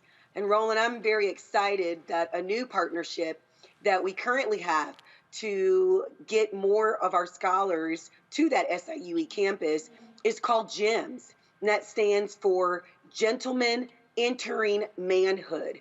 And it's specifically designed to mentor our Black male scholars to seek education endeavors and to actually seek becoming teachers. We know that in order to direct and to attract diversity, we have to have diversity at the table. So we are excited about that partnership, and we know that it is necessary. I wanted to shout out Dr. Nate Williams, who is a professor within the School of Ed that partners with one of our Rockstar team members, Greg Lagzian, and they do that every single Wednesday, and they even did it during the pandemic as well. You talk about your students. What is your college acceptance rate? How many of these students actually go from your high school to SIUE? Absolutely. Well, I first want to tell you what our overall enrollment rate is leaving the charter school on to higher education. And that is 82% in last school year. And our actual four-year graduation rate was 92. And Roland, you're familiar with being a public free school of choice in a community that needs it. So that data surpasses the local district's data and the state data. So at our highest, we have sent 20% of our high school scholars onto the Edwardsville campus, but we are more excited that we have that 82%, which includes our Black male students that go on to higher education. Questions from my panel. First off, Brianna. Thank you so much for coming on and educating us about, or I should say informing us about your school. Can you tell us a little bit more about how one would typically gravitate to your school, or the advantage of going to your school versus another school? Absolutely. Well, like I said before, we are a charter school, so we are free public school of choice. And my motto is we got to have some rock star things that we are doing, some innovative things that we are doing for scholars and families to want to choose us. For us, that means college and career prep courses, STEAM education, failure's not an option advisory courses. And then that also just means good old school teacher mentoring and our staff mentoring. Our goal is that we have one adult that is in front of those students every single morning that is speaking life into them. You know, we're in East St. Louis, one of the cities identified as having the most crime rate in the United States. So when they get to our campus, the first thing we have to do is speak life. We have to tell our scholars, you are well able. You can do this. It doesn't matter what society has said. What matters is that we know, according to our own data, that you can be successful. So we start at the 9th grade level with giving our students goals and working with them to set those goals and telling them exactly what our mission of the school is, which is to prepare them for college and career prep. Kelly. Yes, thank you. Regarding, because I know that it's through Southern Illinois University, Edwardsville. So given that fact, in the event that a child does not, or a student rather, does not want to attend that specific university, are there other programs at play to get them into the school of their choice, or just how does that work in general? And secondly, I know that all your students are rock stars, but if you can think of like one story that sticks out that just, you know, really would bring home a great example of a student at your school, I'd love for you to share. Absolutely. So yes, our goal is that you go somewhere, in that whether it's the career pathway or the college pathway. So I came from an HBCU, Lincoln University, Jefferson City, Missouri. where I pledged Delta Sigma Theta Incorporated. And so we bring those personal experiences to our scholars. In today's society, it's not enough to tell them. They have to see it. They have to breathe it. They have to know that just like this adult has achieved success, I can achieve success as well. So we are adamant that during our college and career prep course, that our students begin to fill out those college applications. We bring to the virtual world those college visitations to them. Prior to that, I have a rock star team that has taken our students on college field trips. So we leave East St. Louis and we get out and we give our students career and college surveys to see where their interests are, where their ACT scores, what are their SAT scores, so that we're setting up a realistic plan. A couple of weeks ago, October 1st, when FAFSA opens, we held a FAFSA night for our scholars and their families at 6 p.m. in the evening so that our families could come in and use our technology in order to get those FAFSA paperwork filled out, because we all know first come, first serve. So that's some of the innovative ways. We also do that by bringing in guest speakers, Black and brown guest speakers that look like our scholars, so that they know people that they look like and they can identify with culturally, they can attain it. And you also asked the question, can you have a story? There's so many. And Roland, I gotta tell you that I really appreciated you being vulnerable and showing off your dance skills yesterday when I was tuning in, because you are right. Dancing is absolutely a joy. And I encourage my team members and my teachers, what is your number one signature soul trained teaching strategy that if all else fails, you know you've got that soul trained strategy? And most of the time it is relationships. Relationships is what kept our scholars in our educational platform during this pandemic. You got to think, I'm here in East St. Louis. The majority of my families are headed up by single moms who are essential workers. And so we did school supply pickups where we gave out $100 grocery cards and food. We knew that our families, that was a need, so they would come. And I challenge my staff, you have a 30-second window to speak life into that family. But Roland, we put on some new addition too. And so some of those single moms, head of households, were coming in there dancing. And that 30-second of joy during a pandemic that hit heavy in our community, I know was life-changing. Joy is contagious.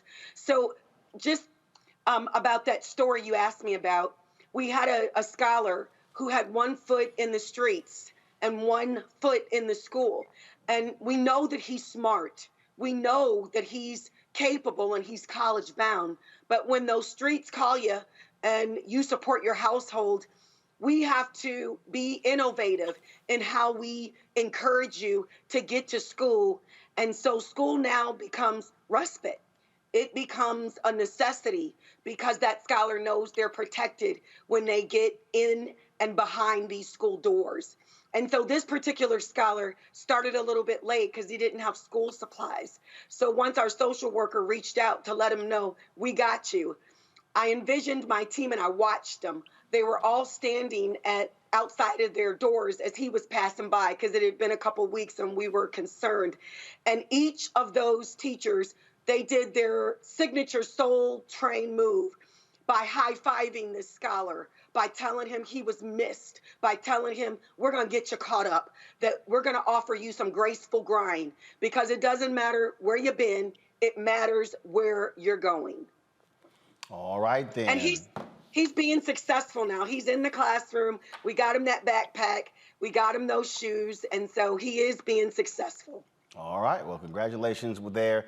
Certainly good luck with the school.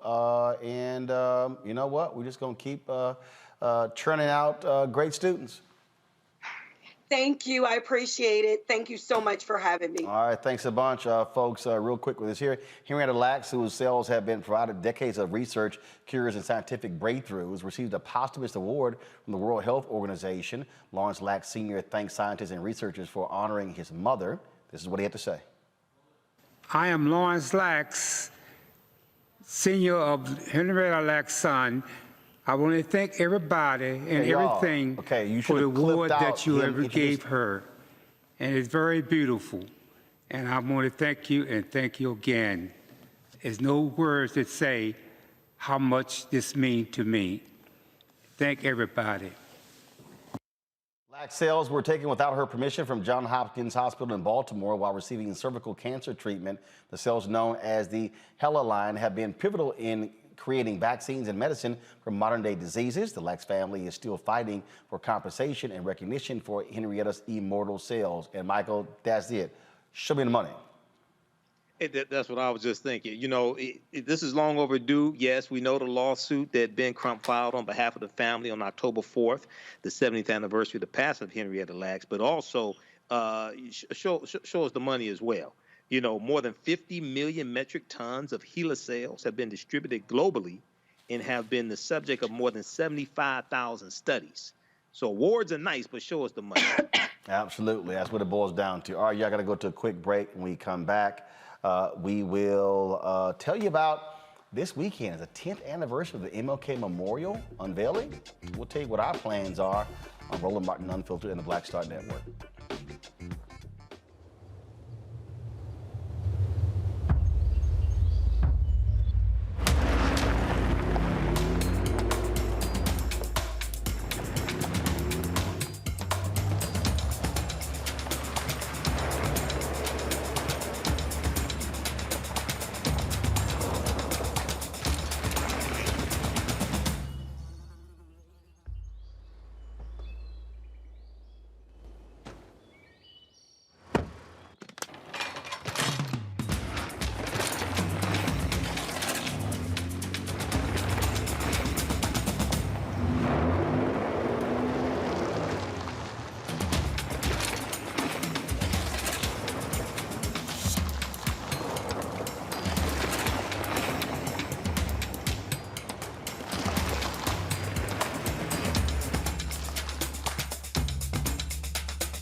Hey, I'm Arnez Jake. Black TV does matter, dang it. Hey, what's up, y'all? It's your boy, Jacob Lattimore, and you're now watching Roland Martin right now. Stay woke.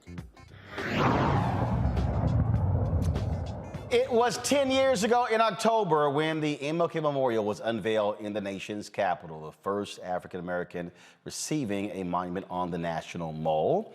I was, of course, with TV1. I actually hosted our coverage on that day. Now, remember, it was supposed to take place on August 28th. There was a hurricane that was headed to D.C. They actually canceled it. Hurricane never hit. It was a gorgeous day. The Alpha still had a ceremony on that day. So here's what's going to happen tomorrow and all throughout the next week. We're going to actually be reliving that and restreaming all of the things that happened at both of those events. Now, next Wednesday, they're going to have a dinner or celebrating the 10th anniversary. And then on Thursday, President Joe Biden and Vice President Kamala Harris will be speaking at the MLK Memorial. Tomorrow, there's a youth program that is going to be taking place tomorrow. We are going to be, of course, live streaming that program on tomorrow. And so there's a lot of stuff that we have planned.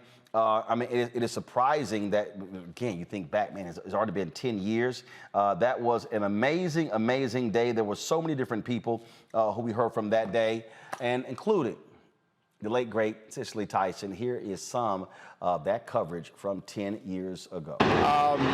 When that video, when I first saw that, the exact same reaction. I always get tears watching that video because the entire, of course, song, they play all the verses. It's a compilation of all these photos and the historic images that led us to this very point. And your tears are the same tears that James Weldon Johnson had when he finished writing Lift Every Voice. He broke down in tears standing there in Jacksonville, Florida, looking out over there. And that's well, every time I see that, I love it. That's right. That was what did it. That's why it's powerful. Well, I have that on my iPod, and sometimes when stuff get a little rough, I'll actually watch that just to remind yourselves.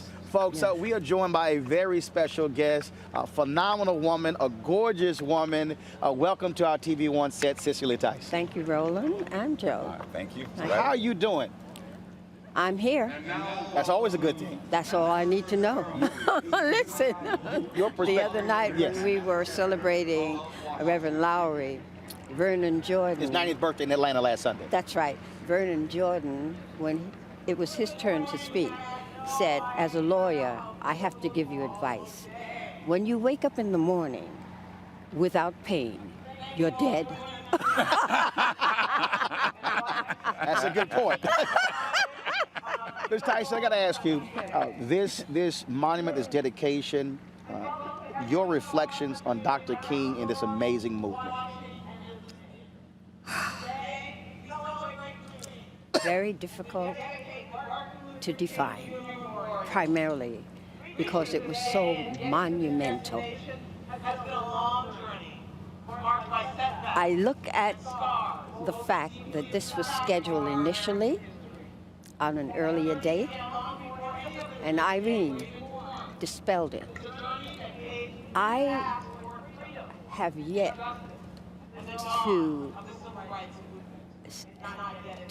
to feel comfortable about what happened when the following day was such a glorious day like today.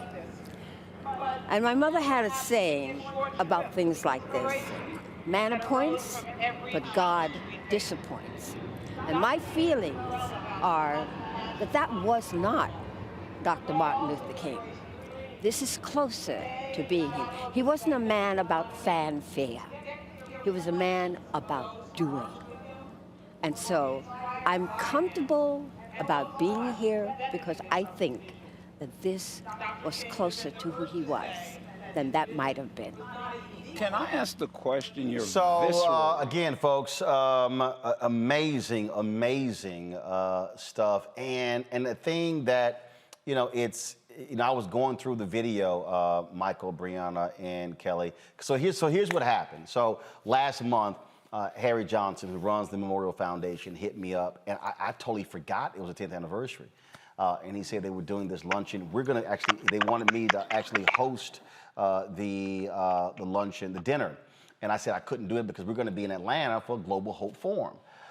And so I was like, man, so I can't do it. And so then he said, well, I said, look, you know what? I said, why don't you? I said, do you guys have the video from that particular day? C-SPAN did all the coverage, but we did a broadcast at TV One. So I hit up Kathy Hughes and I said, hey, I said, what if we partner with you guys and we actually stream that information?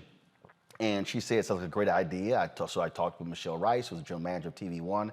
And today I went able and picked up the hard drive. And so not only do we have the video for that full event, and so again, you just saw a portion there. You can go cut to it right now. Again, folks, it was just an amazing day. The people who were out there.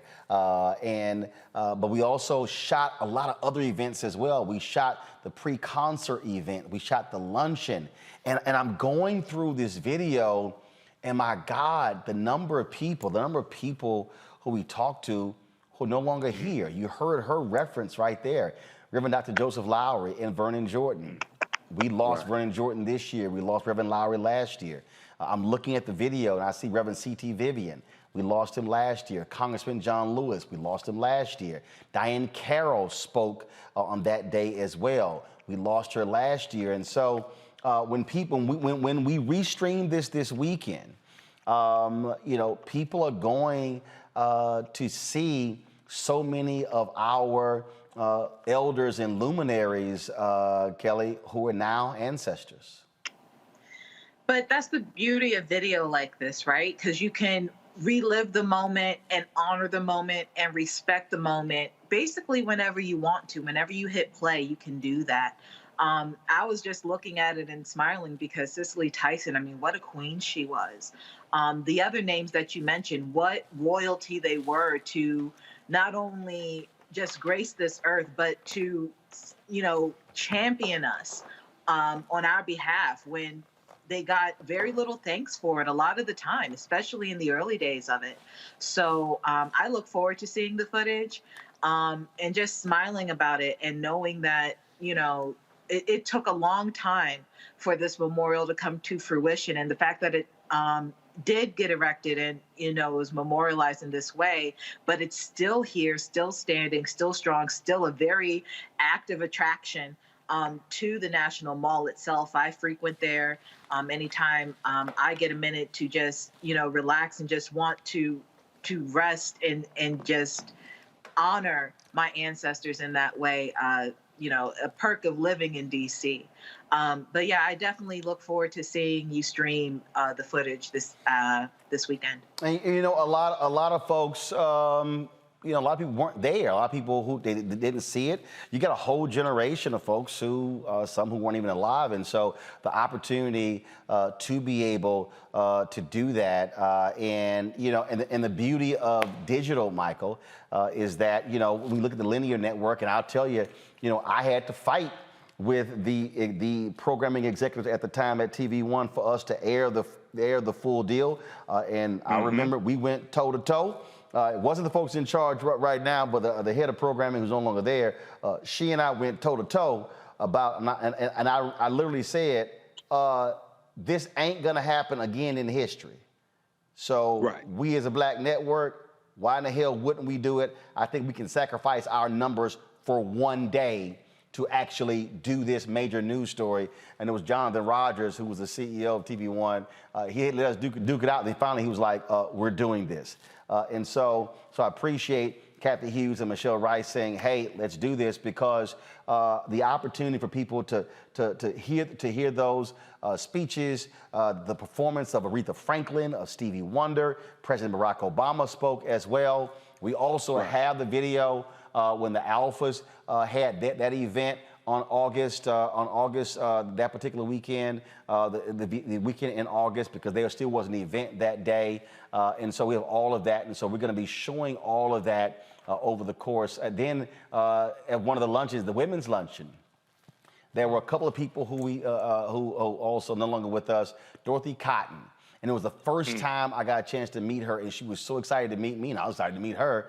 And also Dr. Maya Angelou. She also spoke at that luncheon as well. Wow. And folks will be able to get to see all of that.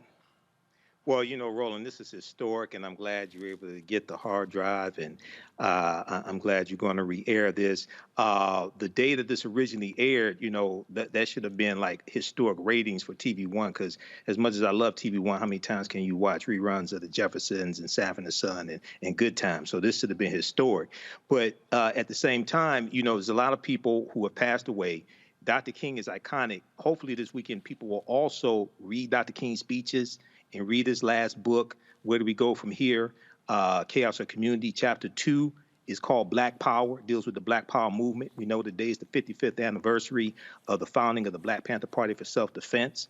Bobby Seale and Huey P. Newton. Huey P. Newton, one of my frat brothers, Phi Beta Sigma Fraternity Incorporated. And also you mentioned John Lewis and James Weldon Johnson. James Weldon Johnson wrote the lyrics to Lift Every Voice and Sing, both members of Phi Beta Sigma Fraternity Incorporated. So this is a historic day. That's all you got. Weekend. That's all you got. Sure. But I just want you to remember. But I just want you to remember, the dedication is the statue, is a monument to an alpha. Just want you to know that. You got to bow down. You got to bow down. I understand that, but sometimes you have to get up also. Yeah, you got to get up. But when you get up and you look up, all you can say is, there goes an alpha man. Right. Oh, yeah, he was a great alpha man. I agree with that also. I just want you to remember that. Brianna? Yes, I think the ancestors would be very pleased. This is going to be a lovely memorial, and re-showing it, the ability to capture and re-show history for future generations, especially the millennials, and underneath. It's going to be a great opportunity. And, reflecting on a lot of the Black Americans who came before me, who fiercely broke down barriers and allowed me to do a lot that I'm doing in some of these spaces as being the first Black woman. I think that this space and showing it from Maya Angelou to Martin Luther King is very, very powerful. And I love that, it's happening outside of February. And just, keep on remembering the fight that we're in and, standing up and challenging power and having the opportunity to do this work and just, bask in who came before us while we're still in this fight. Absolutely. And so we look forward to it. And so at 11 a.m. Eastern tomorrow, we're going to live stream the ceremony that's taking place at the MLK Memorial. Again, that's taking place on tomorrow. We'll live stream that. And then what we'll do is after that, then we will then have the restream of that day, the entire day. I am going to be reaching out to, because on that day, the King family, the King estate did allow the replaying of the I Have a Dream speech. And so I got to hit up their attorney to say, all right, can we go ahead and play that? Hopefully they say yes, but you know how they get sometimes, so we'll see. All right, folks, Brianna, Kelly, Michael, we appreciate it. Thanks a lot. We always end the show with our Bring the Funk fan club. What I'm going to do is, as a preview for tomorrow, this was a promo that TV One put together of various voices. So after we play this, then we're going to roll the list of our Bring the Funk fan club members. Don't forget, download the Black Star Network app. All available platforms, Android phone, Apple phone, Roku, Apple TV, Android TV, Amazon Fire TV, Xbox, Samsung as well. And then you can also support us with our Bring the Funk fan club, supporting us via Cash App, $RM Unfiltered. PayPal is R Martin Unfiltered. Venmo is RM Unfiltered. Zelle is Roland at RolandSMartin.com, Roland at RolandMartinUnfiltered.com. I will see you guys on Monday, again, 11 a.m. Eastern tomorrow. Then we will, after that, we will have the restream of the MLK Memorial unveiling that took place 10 years ago in the nation's capital. I will see you then. All right, y'all take care and have a great weekend. Also, the birthday of Anthony Hampton. Anthony works with us. Anthony's birthday, he's actually celebrating tonight. His birthday is this week, so shout out to Anthony. All right, I'll see y'all later. Holla! What King did was pull the mirror up in the face of America and say, is this who we are? Is this who we are? And the answer had to be no. And so a great burden was lifted off all of America by what Dr. King did. And his example was so powerful for Americans that it could not just be contained to America. So he became a powerful example of the rest of the world. I believe for those 800 million in poverty and for others in poverty and suffering from abuse around the world, Dr. King still has a light that shines forth.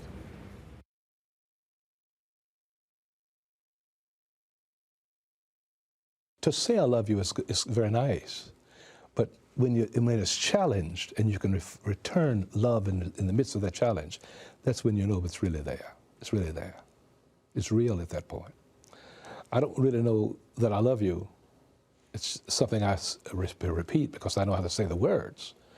But when you are hating me and I can still love you, that's when rubber hits the road.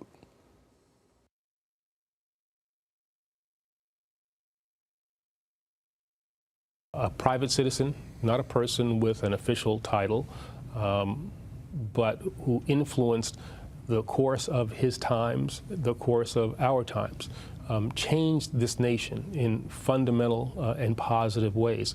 And it is why I think all that we exult about him now, all that we celebrate about him now is totally appropriate. He is a seminal figure in the history of this nation. Well, I think the essence of Dr. King was that he saw laws that were unjust, he broke them, but was willing to suffer the consequences of breaking those laws. He was a person I think believed in the rule of law, and he wanted to change those laws that were unfair. Oh, he was a radical. Radical for his time. He seems less radical now because he changed this nation. The situation that he dealt with had been going on for 100 years. Segregation was an accepted thing in the South, not paid, I think, too much attention to in the North. And he essentially said, we have to change this, and we have to change this now.